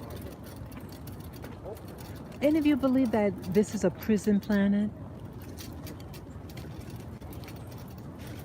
Some people are talking about the Anunnaki, I think they call it,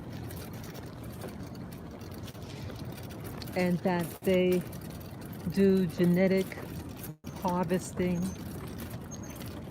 Like David Icke talks about the reptiles.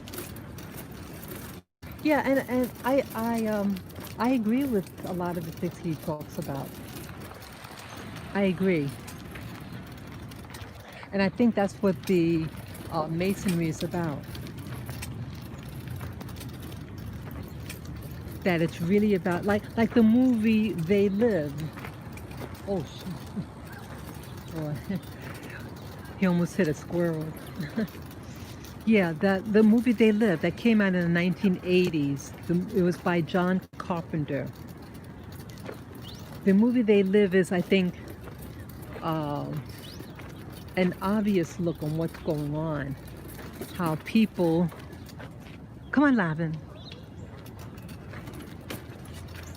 How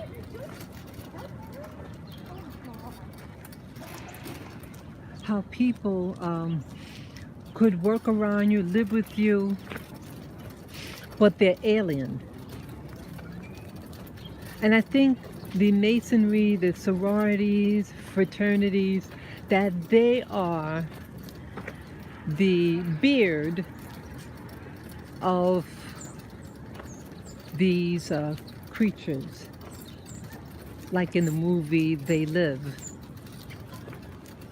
They hide behind their mask. They work in all industries, but they usually seem to head the organizations, or they're in some type of position where they have influence and control over others.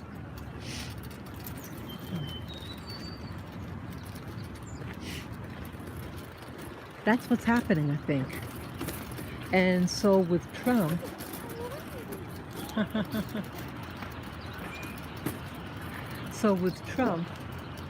he's made. I think.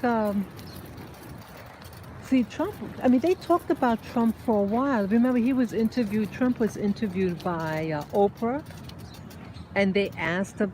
She asked him whether he will run for president. Remember? So these conversations are taking place ahead of time. I didn't know that he initially made his announcement in 2015. I heard about it in 2016. Yeah, that's when I first heard about it. But yeah, these things are discussed early on. It's not, he didn't just, you don't just wake up one morning and say, I want to run for president. No, they already know. I think the people who run the country are people who are groomed. Come on, Lavin. They're groomed over a period of time. And then they have their quiet periods, like you don't hear about them. Just like Kamala Harris. You don't really hear about, Obama's the big one. Obama. He has a lot of empty years, and then he creeps into the community. Be careful who comes into your community. You gotta really watch them, what they're really about, What are they really about? I mean, if it wasn't important to say that, it wouldn't have been, the military. It's important to the military. They tell you in boot camp. During that time, it was the Cold War.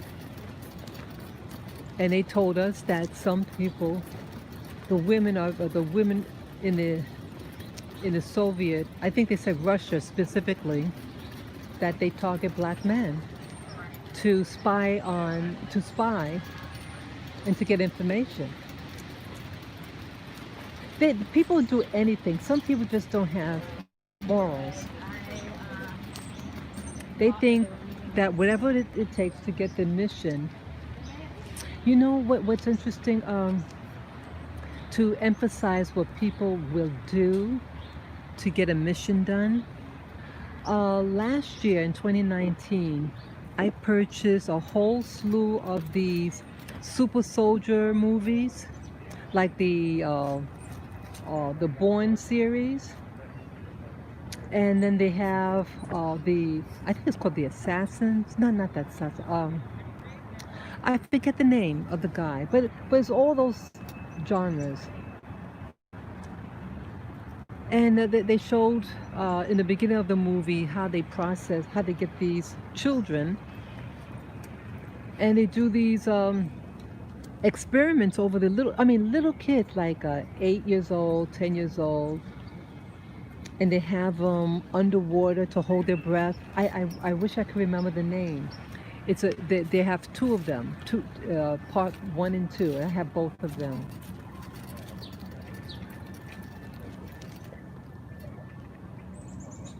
I think the actor's name is Elafant.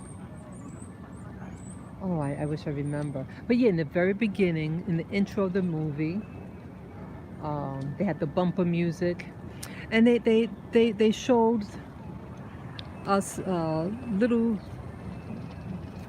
Why that lady better hold her baby? Kid is right on the edge of that water. Can fall in. Oh well. So yeah, you have young people who are, these people were taken as youths, and then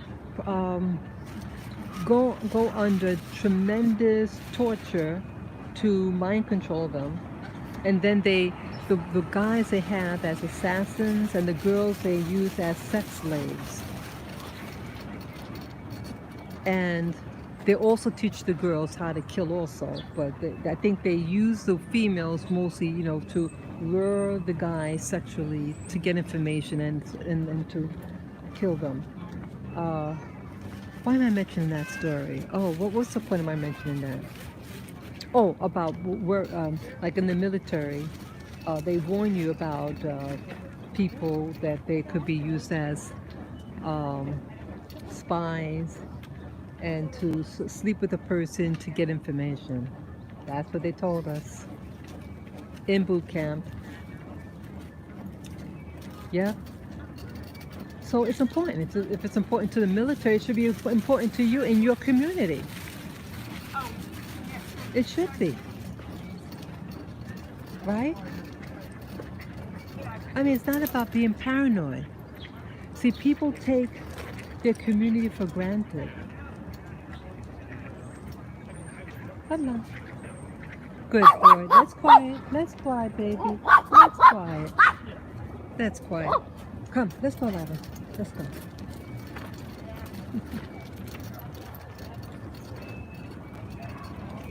So, come on, Lavin. I hear something. Sounds like marching almost. Hear music or like a whistle. I mean a flute. That's pretty. Those are little ducks.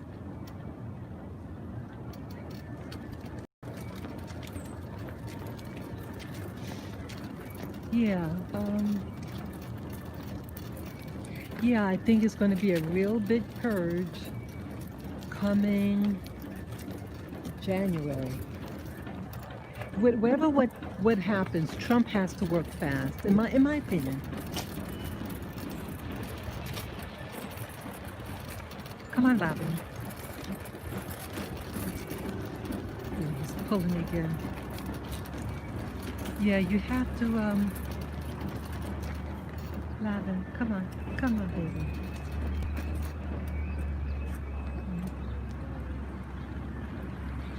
Hey, little dog. Oh, okay, we gotta go. We gotta go now. Come on, baby. Yeah. Come on, big boy. But you have to be, well, Trump has to be very, very smart. I mean, I think Trump is smart. But I'm just wondering what's happening now. It's just getting out of hand for all Americans. All Americans are being affected by this. It's like people aren't there to do their job, to be public servants. They're about slave masters.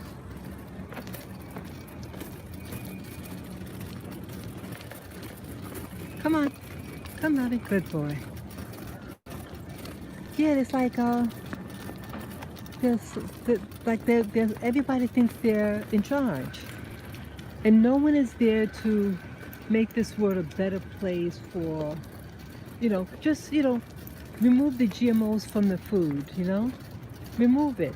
Have fresh water without fluoride in it. What else? Have, I don't want school mandatory, for children like this. They have an option for what you call homeschool. To homeschool. Oh, wow, it's starting to drizzle now. Uh-oh.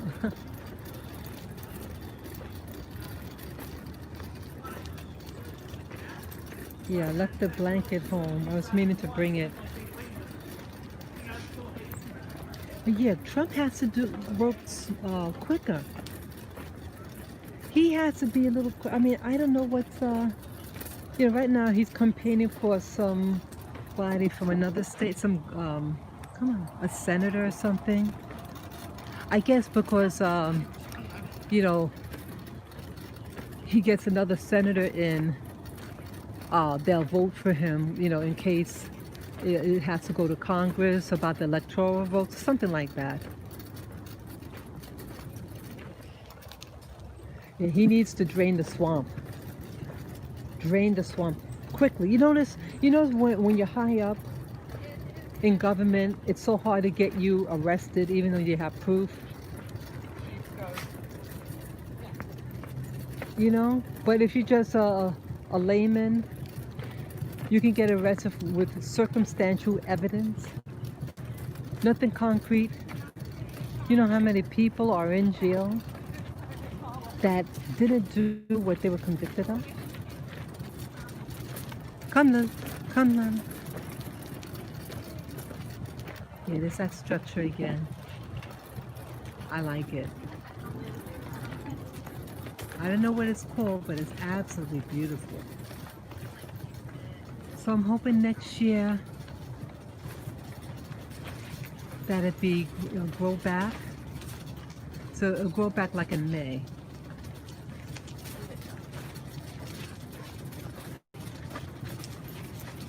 So like in 6 months. 6 months.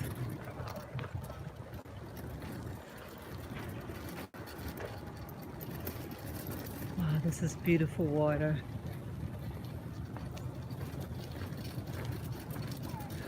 So what is your hopes for the country?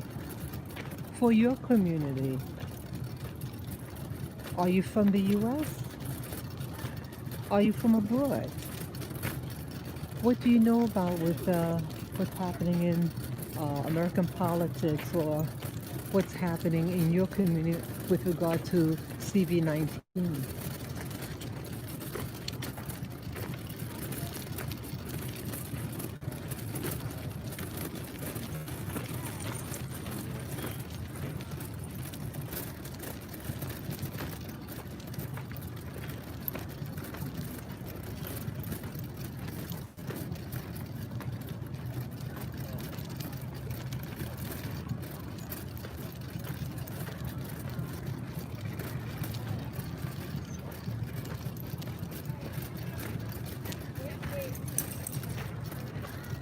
Yeah.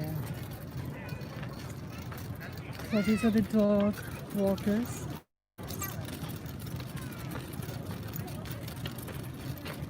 I'm glad that they're on leashes.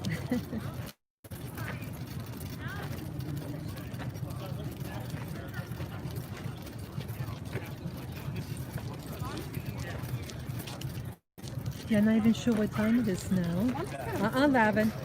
And he was like, heads down, but there's just nobody Wow, right now that's gonna. wow, there's a lot more people out now. All these people. All these people.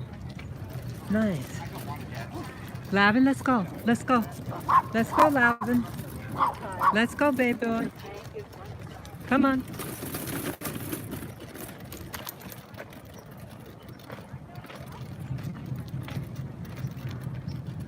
Yeah, so this is Central Park. It is drizzling right now.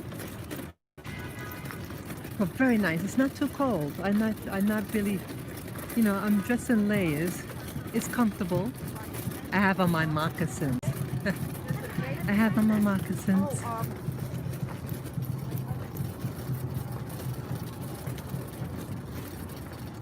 Yeah. And again, I do a lot of these videos here in the city because I don't think all what you see here is going to stay the same. I think the country is going to go under major change. Lavin, come on. Yeah, major change. So I get this. So I take these videos so you see what it looked like. Because it's not going to be the same. There's going to be a different system, I believe. So I want to capture it so that future generations will see, and then hear from my perspective what's happening in the world. See, history or her story is only told once you tell it. So this is her story in the making. And you should do the same. Get your story told.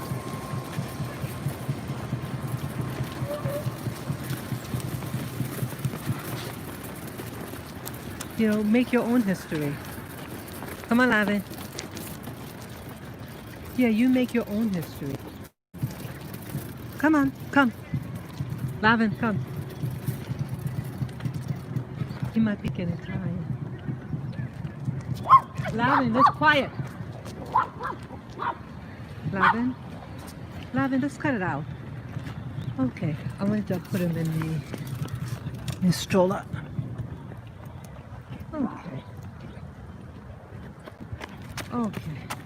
You're gonna go in here. You're gonna go in, whoops.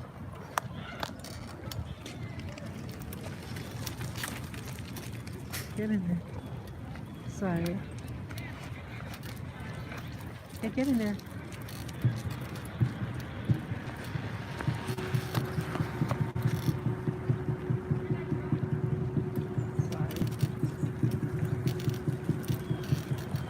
Sorry about that. I had to get them in there. They're in there now. Yeah, he was getting a little tired because he was lagging. So I just put him in there so they can get some rest. Yeah, they love washing out. They'll be glued like this. They love it.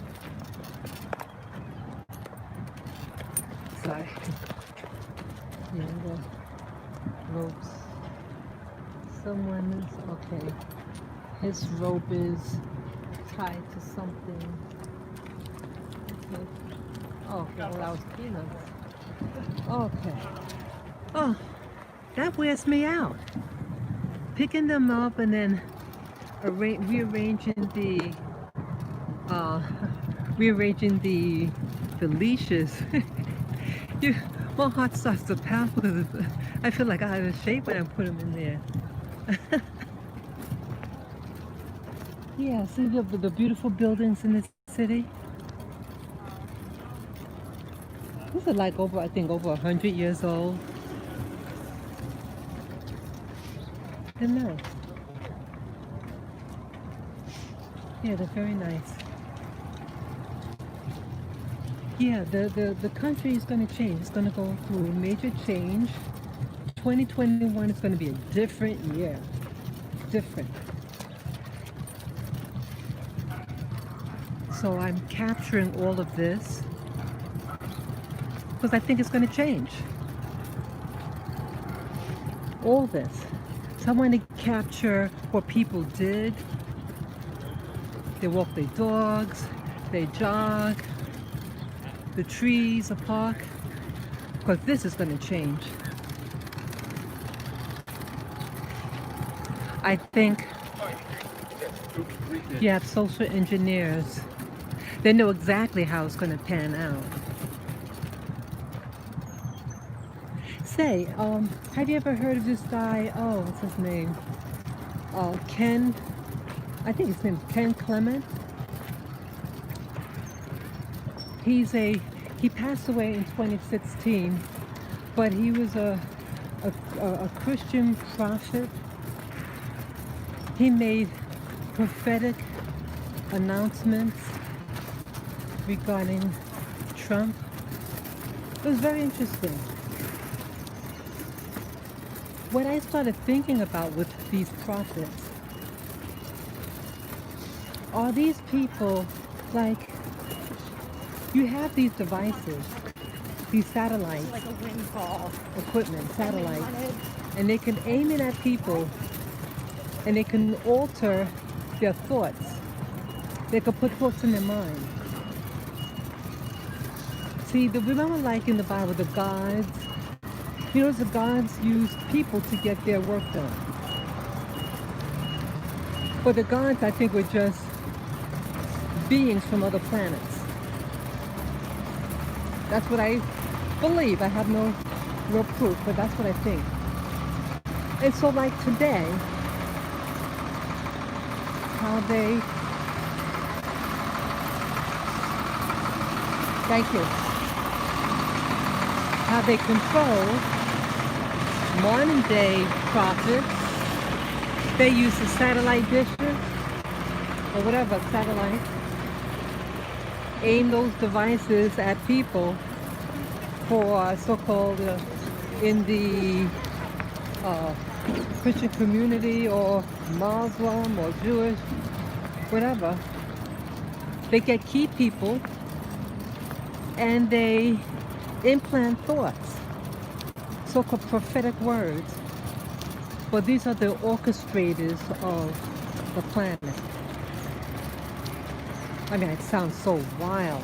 But you saw over the internet on YouTube, they showed the device called the Voice of God device, made by the government. They have it. So what if they use that type of technology? They can put it in as a voice, or maybe you think it's your thinking,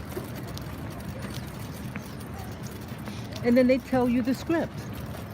Okay, so and so's going to run for office, and they can maybe tell you a whole script, and then you tell your audience, okay, the Lord told me, blah blah blah.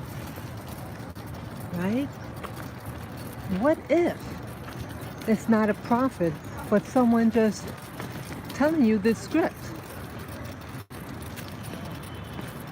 Then what else? No. What else?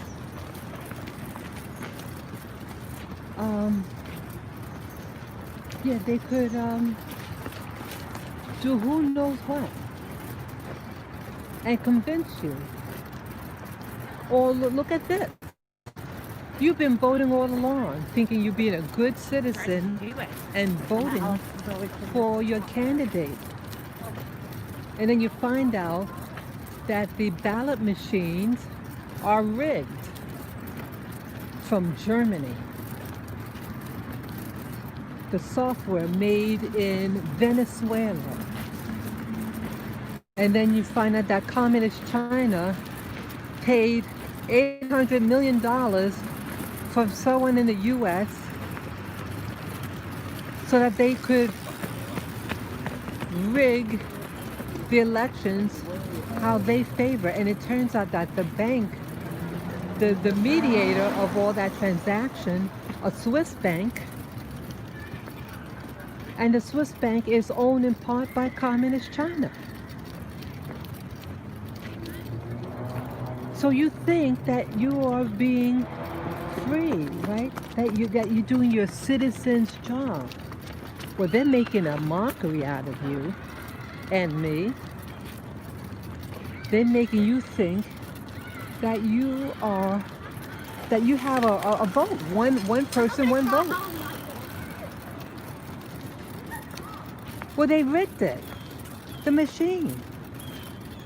How could you, a nation as big as ours, have our machines made in another country?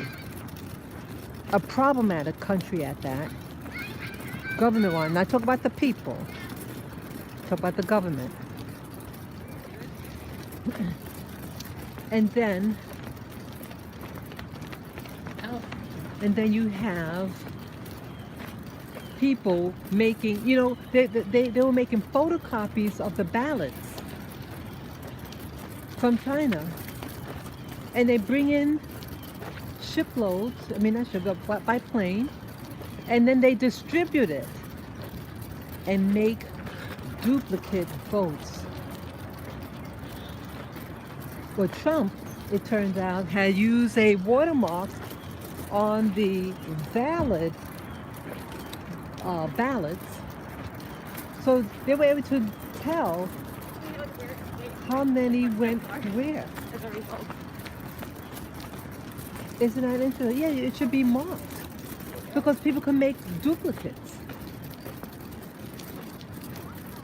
So I think that's how he realized how much he won the ballots. So you have people that work in these businesses who are spies, who are against the country. how they get these jobs. See, they're working for these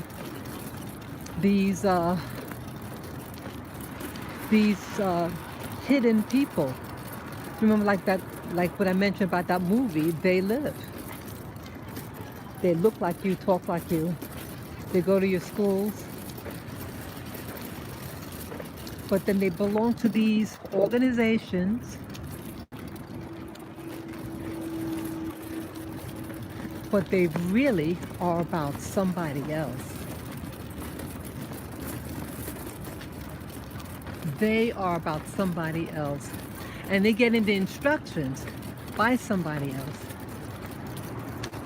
Okay, the time. Okay.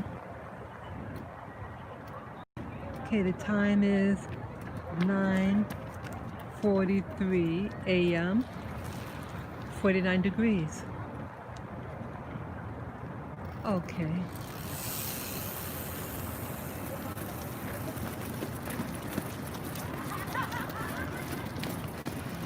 So, yeah, I'm just about to exit this park. So I'll probably get home around 10:30. So that's still good time. Oh, I didn't drink my tea. I have my tea with me. Okay, maybe I get this pastry. Yeah, a lot of things aren't what you think. The schools are a recruiting ground. The schools is where they recruit people who they're going to use later on. The sororities and fraternities. You know, when you become a member of those things, you have to pay money. This one person told me. Now, the person's kid was a freshman.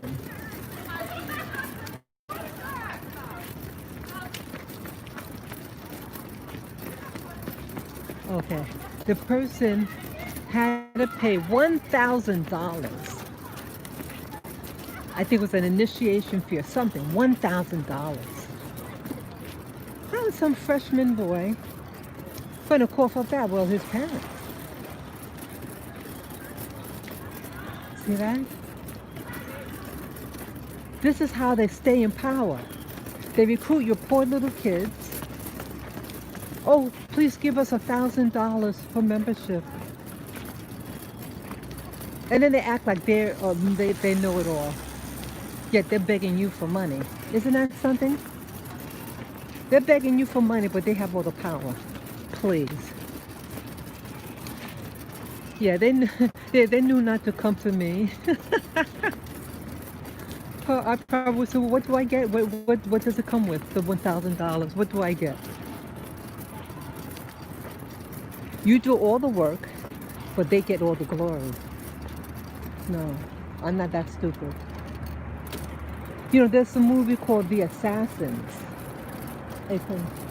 A fantastic movie. It has a lot. It does have a lot of violence in it. A lot of violence in it. But I watch it for the information in it. And at the very end of the movie, see the girl in the movie The Assassins, the scientist. Now, her heart was in the right place initially. She's a member of the Knights Templar, and their opponent is called the Assassins. It's a bipolar situation. The Assassins are about free will, according to the movie, and the Knight Templars is about saving humanity, you know, because the world is so violent. But the Assassins say, hey, free will, good or bad, is all the same. And there was an artifact that is the key to this sickness that's in the world, you know, what they call sin. It's like the apple of Eden. So, over the generations, the descendants of the people from those organizations, the Knights Templar and the Assassins, every time they have kids, they're to protect this creed, this promise. And one of it is to protect the whereabouts of that apple or whatever that has the key to humanity, could keep man in its current state, or could actually enslave them. So yeah, I'm going to turn the camera to me. Sorry. Okay, so I'm leaving the park now. So, oh no, sorry about that. Oh, so anyway, with the movie, it's a fantastic movie. Yeah, if you can see the movie The Assassin's Creed, go see it. The information is really interesting. I like it. I'm surprised I like it. But the key thing.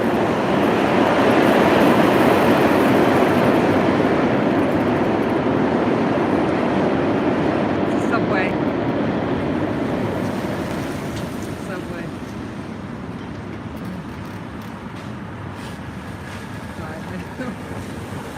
Yeah, so in the movie, the time ship,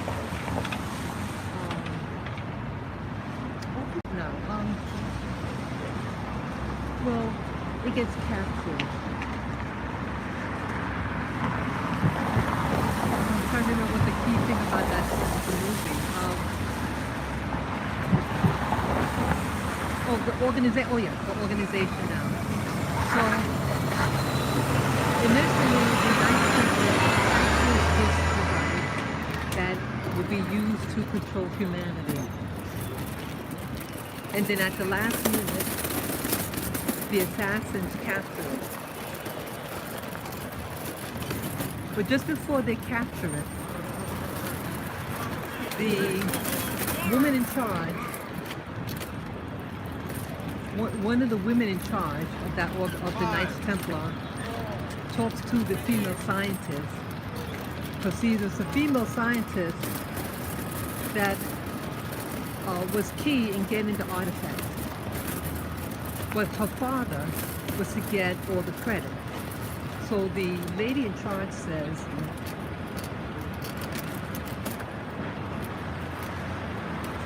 your father would get all the glory, but we both know who actually got it.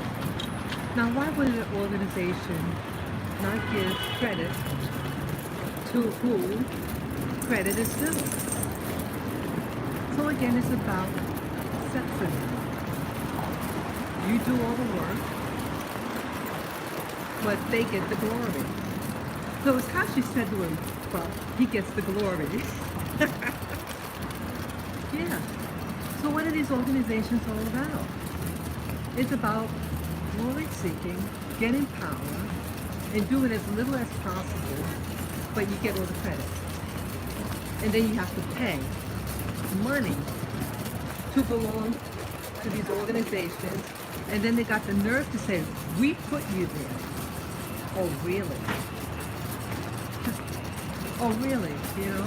They take all the credit. If they had all the credit, they would have all the money, not yours. Let them get their own money. Let them get their own money. But they want your money. And then if you don't give enough, then they get poo-poo. And get back at you. So I can't, even churches do that. You give them your money, and then they shame you. Right? Right? You go to church, you do all the work, you do the cleaning, you go do the evangelist, but they get all the credit.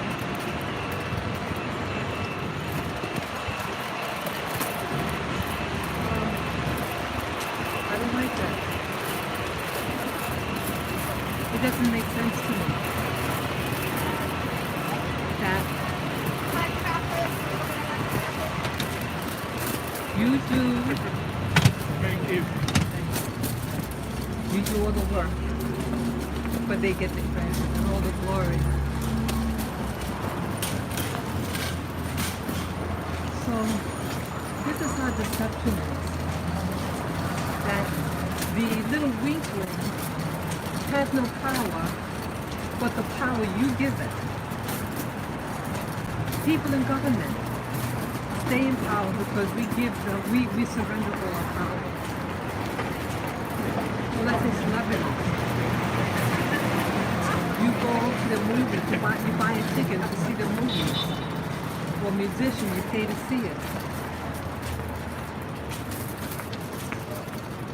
They get, you start to worship some of these people. But we put them there. We put them there. Our money. Our time. But then we're worshiping them. See, everything is upside down. Isn't a true sense of God that which surprise? Hi. That's it. It's okay. It's okay. Lady, let's go. Yeah. Woman's dog was getting too close. I saw the dog getting coming close, so I backed out. But she has the dog come forward. So I'm backing up away. She's okay. So what was I saying about the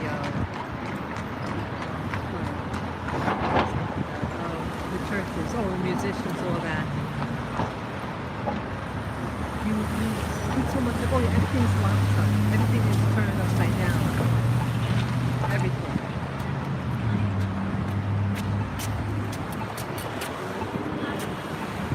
Try to tangle them. Okay.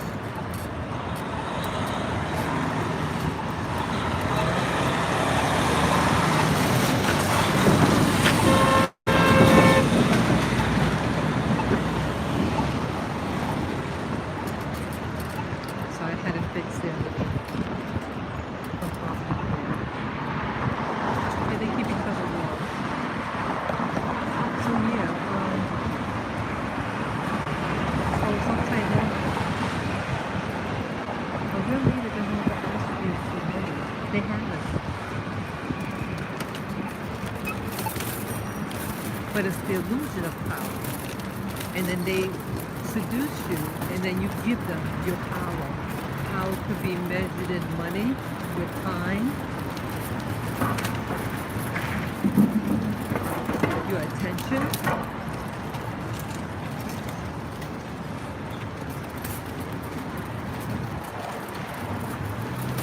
That's what happens.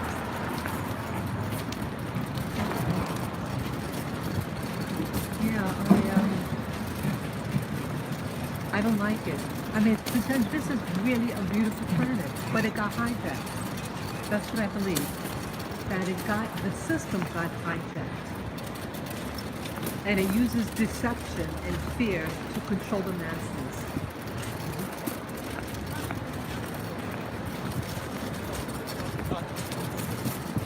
Awful. I'm angry at the system. I'm angry at the system because of the people I see in pain.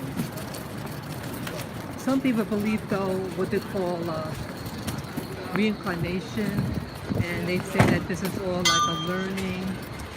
like a learning school to. Oh, look at the little puppies you got in the basket. Yeah. Look at them with the jacket. Yeah, they love the little boys and girls. Yeah, they're nice guys.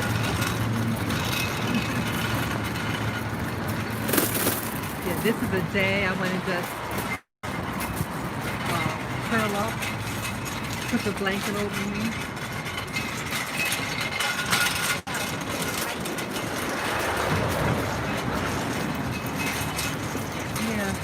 It is a beautiful planet. I hope one day that, I don't think it's just a school. I think, what is there to learn? That you're going to fail, you're going to make mistakes, you're going to get temptation, you get your heart broken. I don't what we want. Corruption. And then when you want to do good, you're vilified. Yeah, people have the means of to cure diseases, to cure a lot of maladies, but don't use it. Don't use their power to correct it, because it's more money to have misery.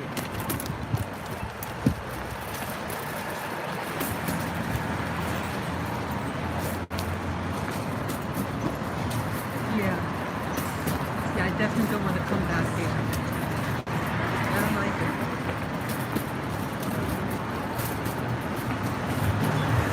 What is this system? I don't know. I understand. Like I shared with you guys that I was doing the meditation in the morning, final awakening from sleep, and then I would see things.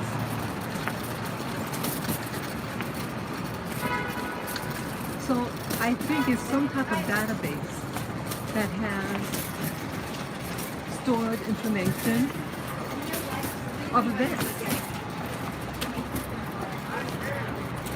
I don't know whether Amazing family plan on who made these videos. I don't know.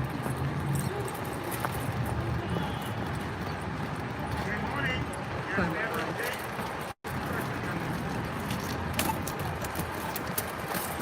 I don't know who made these videos. I mean, some of the things that I see. Good morning, Queen. How you doing? I'm good, and you? Yeah. Take care. So I don't know who's making these, the actual things that I see. Outdoor scenes, indoor scenes,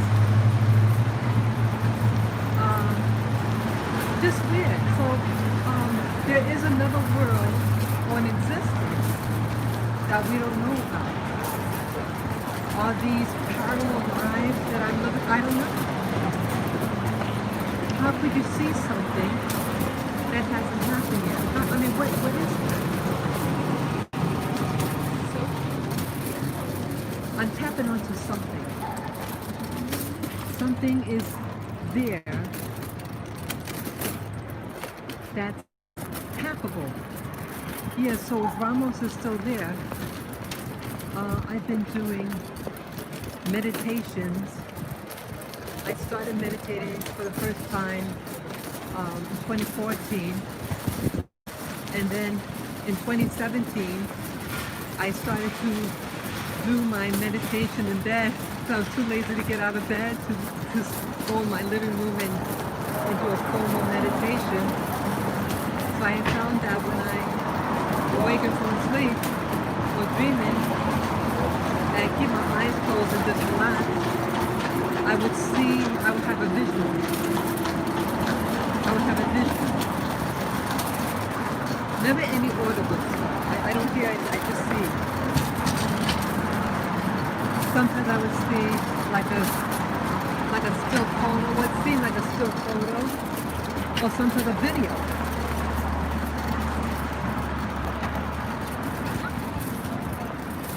And I'm not able to. This is so cute. Thank you. Oh my. Yeah, everybody loves them. They're really nice guys. Yeah, they're real quiet because they like it. So, what was I saying now? So you have these things that I was seeing, and I have no explanation. Only once in a formal meditation I was able to see a video. Other than that, no. anything that's moving, like a video. It was stills.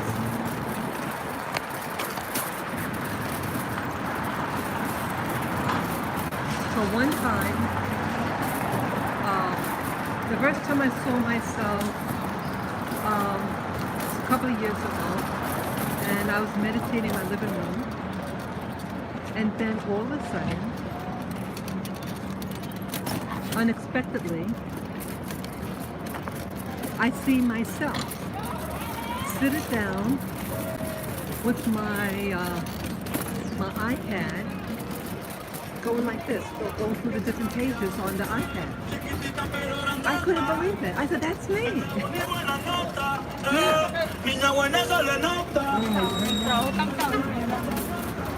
Yeah, I was diagonally behind me, so I could see myself from the side view, or from diagonally behind. I saw it. I said, that's me.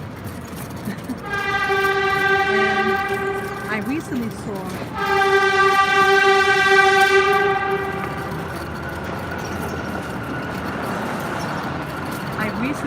myself in a video.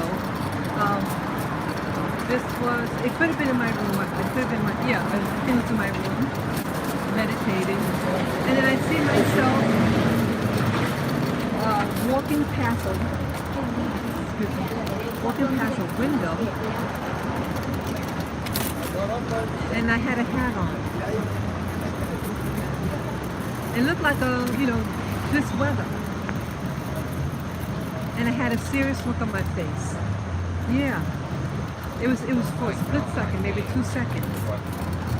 It was enough time for me to see that was me, but I saw the figure walking up to a window, walking past like this one here, walking past, and then I turned my head and I look at myself. I kid you not. And then it disappeared. So these could be, or these parallel universes. Is this, I didn't recognize what I was wearing, but I know I had something on my head. I remember there was two colors, like I had two things on my head. But I don't recall that. See, I wish I were able to recall better. But it was so quick. And again, it's not expected what I would see. I don't know what I'm going to see. But that was interesting. And I wonder why I looked upset. And I looked right at myself. Interesting.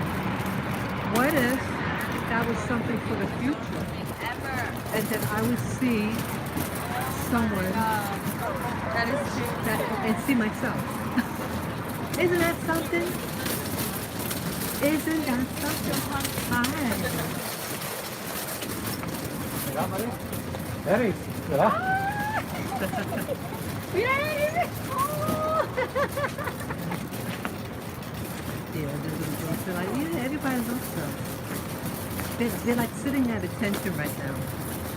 Like, yeah, folks, wouldn't that be something if I saw myself in the future and looked at myself? That person, that me, was looking at me. Or somebody else who's doing the viewing. See, a lot of the times when I'm seeing those things as if I'm the spectator of the event.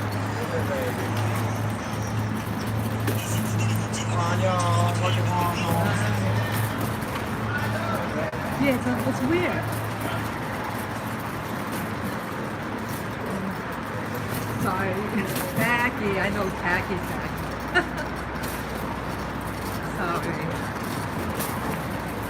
But yeah, so that's also why I want to do these meditations and exploration about reality. Reality is not all what you believe. Reality goes beyond the Bible. Reality goes beyond the Quran. Reality goes beyond any book ever written.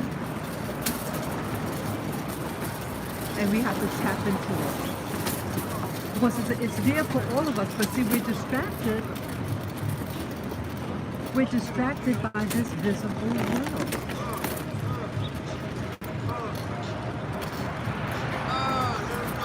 Yeah. We're distracted. And it knows exactly how to do it.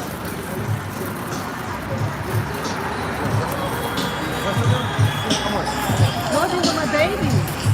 What's it worth? It's mine. They never sell that. Oh, man. Yeah.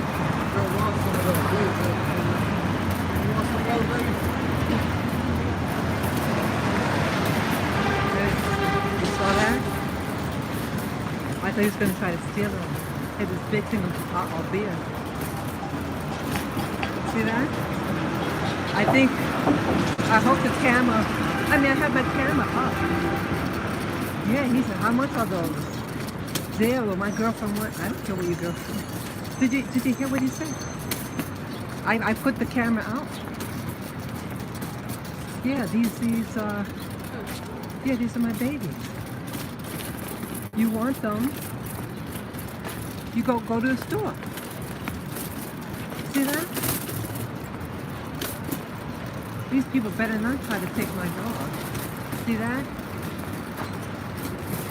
He should put down that alcohol and save the money that he's doing on booze and go save the money and buy a nice proper dog for his girlfriend rather than trying to imply that he's going to try to take my dog. Did you get that? You saw what happened? So yeah, this is one of these weird planets. Oh yeah, what I was going to say, that, see, things like that are designed to distract you, okay? So those things, like that man acting foolish and wanted my dog for his girlfriend, and he's boozing, they want to keep you blinded, like with, like things like just what happened, racism, sexism, health. They get you all caught up, and these things could be just like the Matrix. They put a program to your body or something, like you have an avatar somewhere, and it's a feeder system, and they put videos playing, and you believe it's you.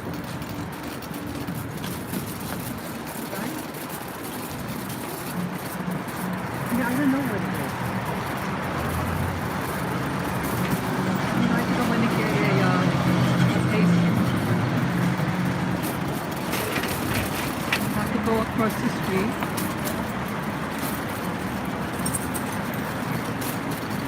Yeah, I want to keep this camera on. See all these weirdos out here. So I don't have my body camera on. I don't have it on me, and it'll be my word against theirs.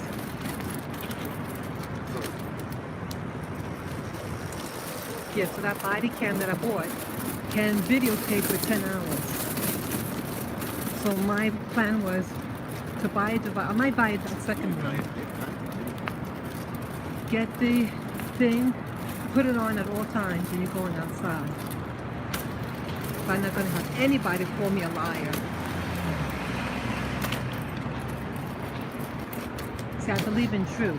I mean, it sounds corny, but I believe in being truthful.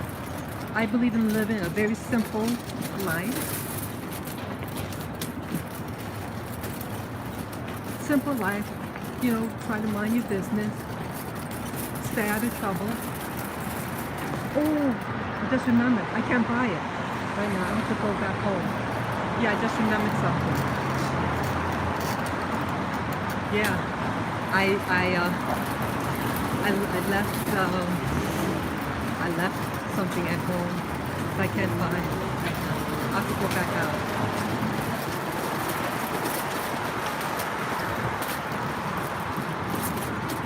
Yes, I'm going to finish up soon, like in 1 or 2 minutes.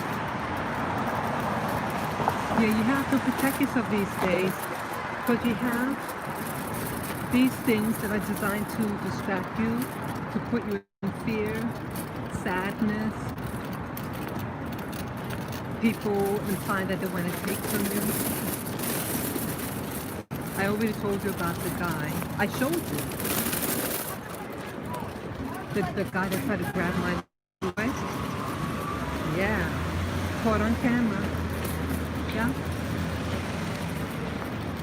Yeah. I advise you all. Because people are desperate. People are desperate about they want to impress their spouses or their significant others. And times are hard for everybody because they lost their job. So some people are willing to take people's jobs and then give it to their significant other. You know?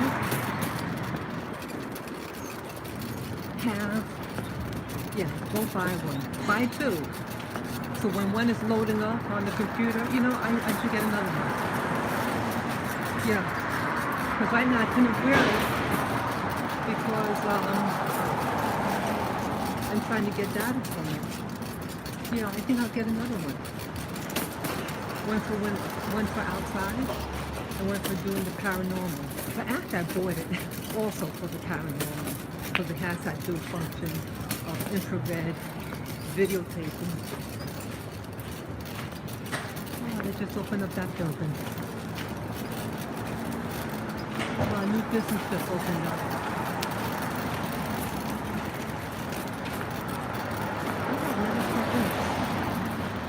Oh, this is just opening up too. A salon.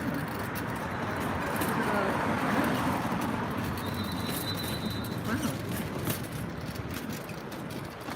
Oh, embarrassing. You know what I did? I walked the wrong block. I thought it was on my block. I said, wow, I never saw this. That is so funny.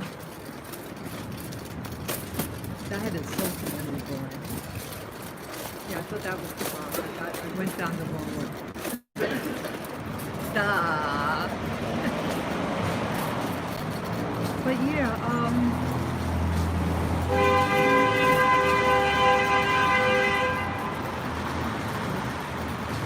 yeah, you be careful, people.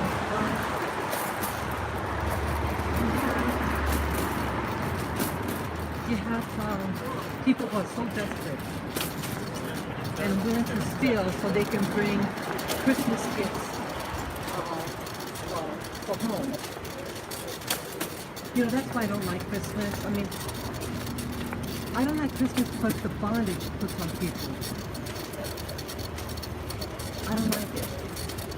I learned to hate the season. I might have been 6 years old. I said, I don't like it. I don't like things that make people cry. People feel like they gotta do something by the number of gifts.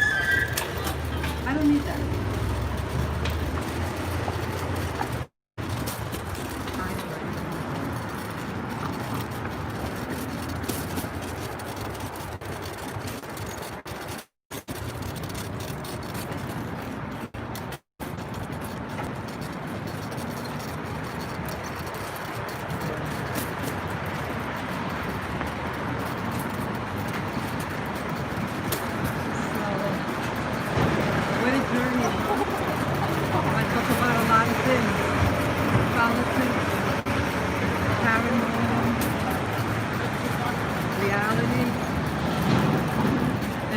Interested in taking your dog. Yeah, that is funny.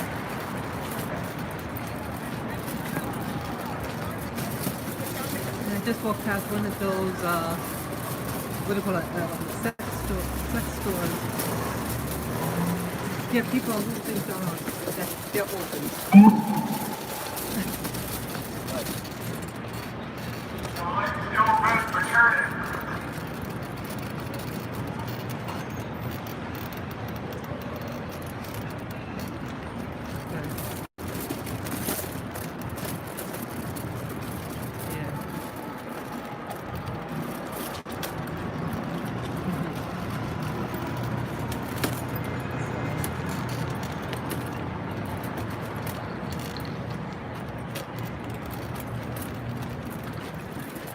Yeah, so yeah, you never know, you may need it.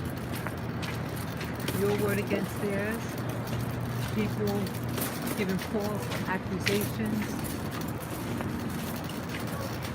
people try to set you up, or people try to steal from you. Yeah? Get one. The one I got was 100 plus. Mira, perrito! Look at the sensu!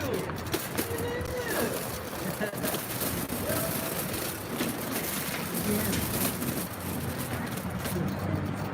Yeah, you never know.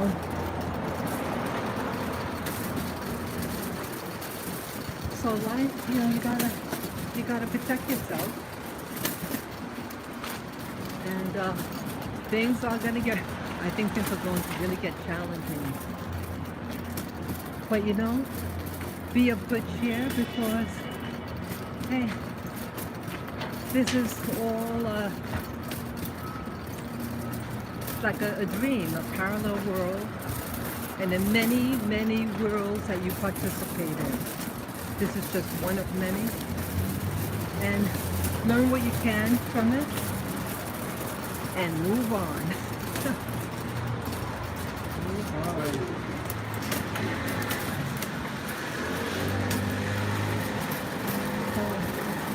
Yeah. Move on.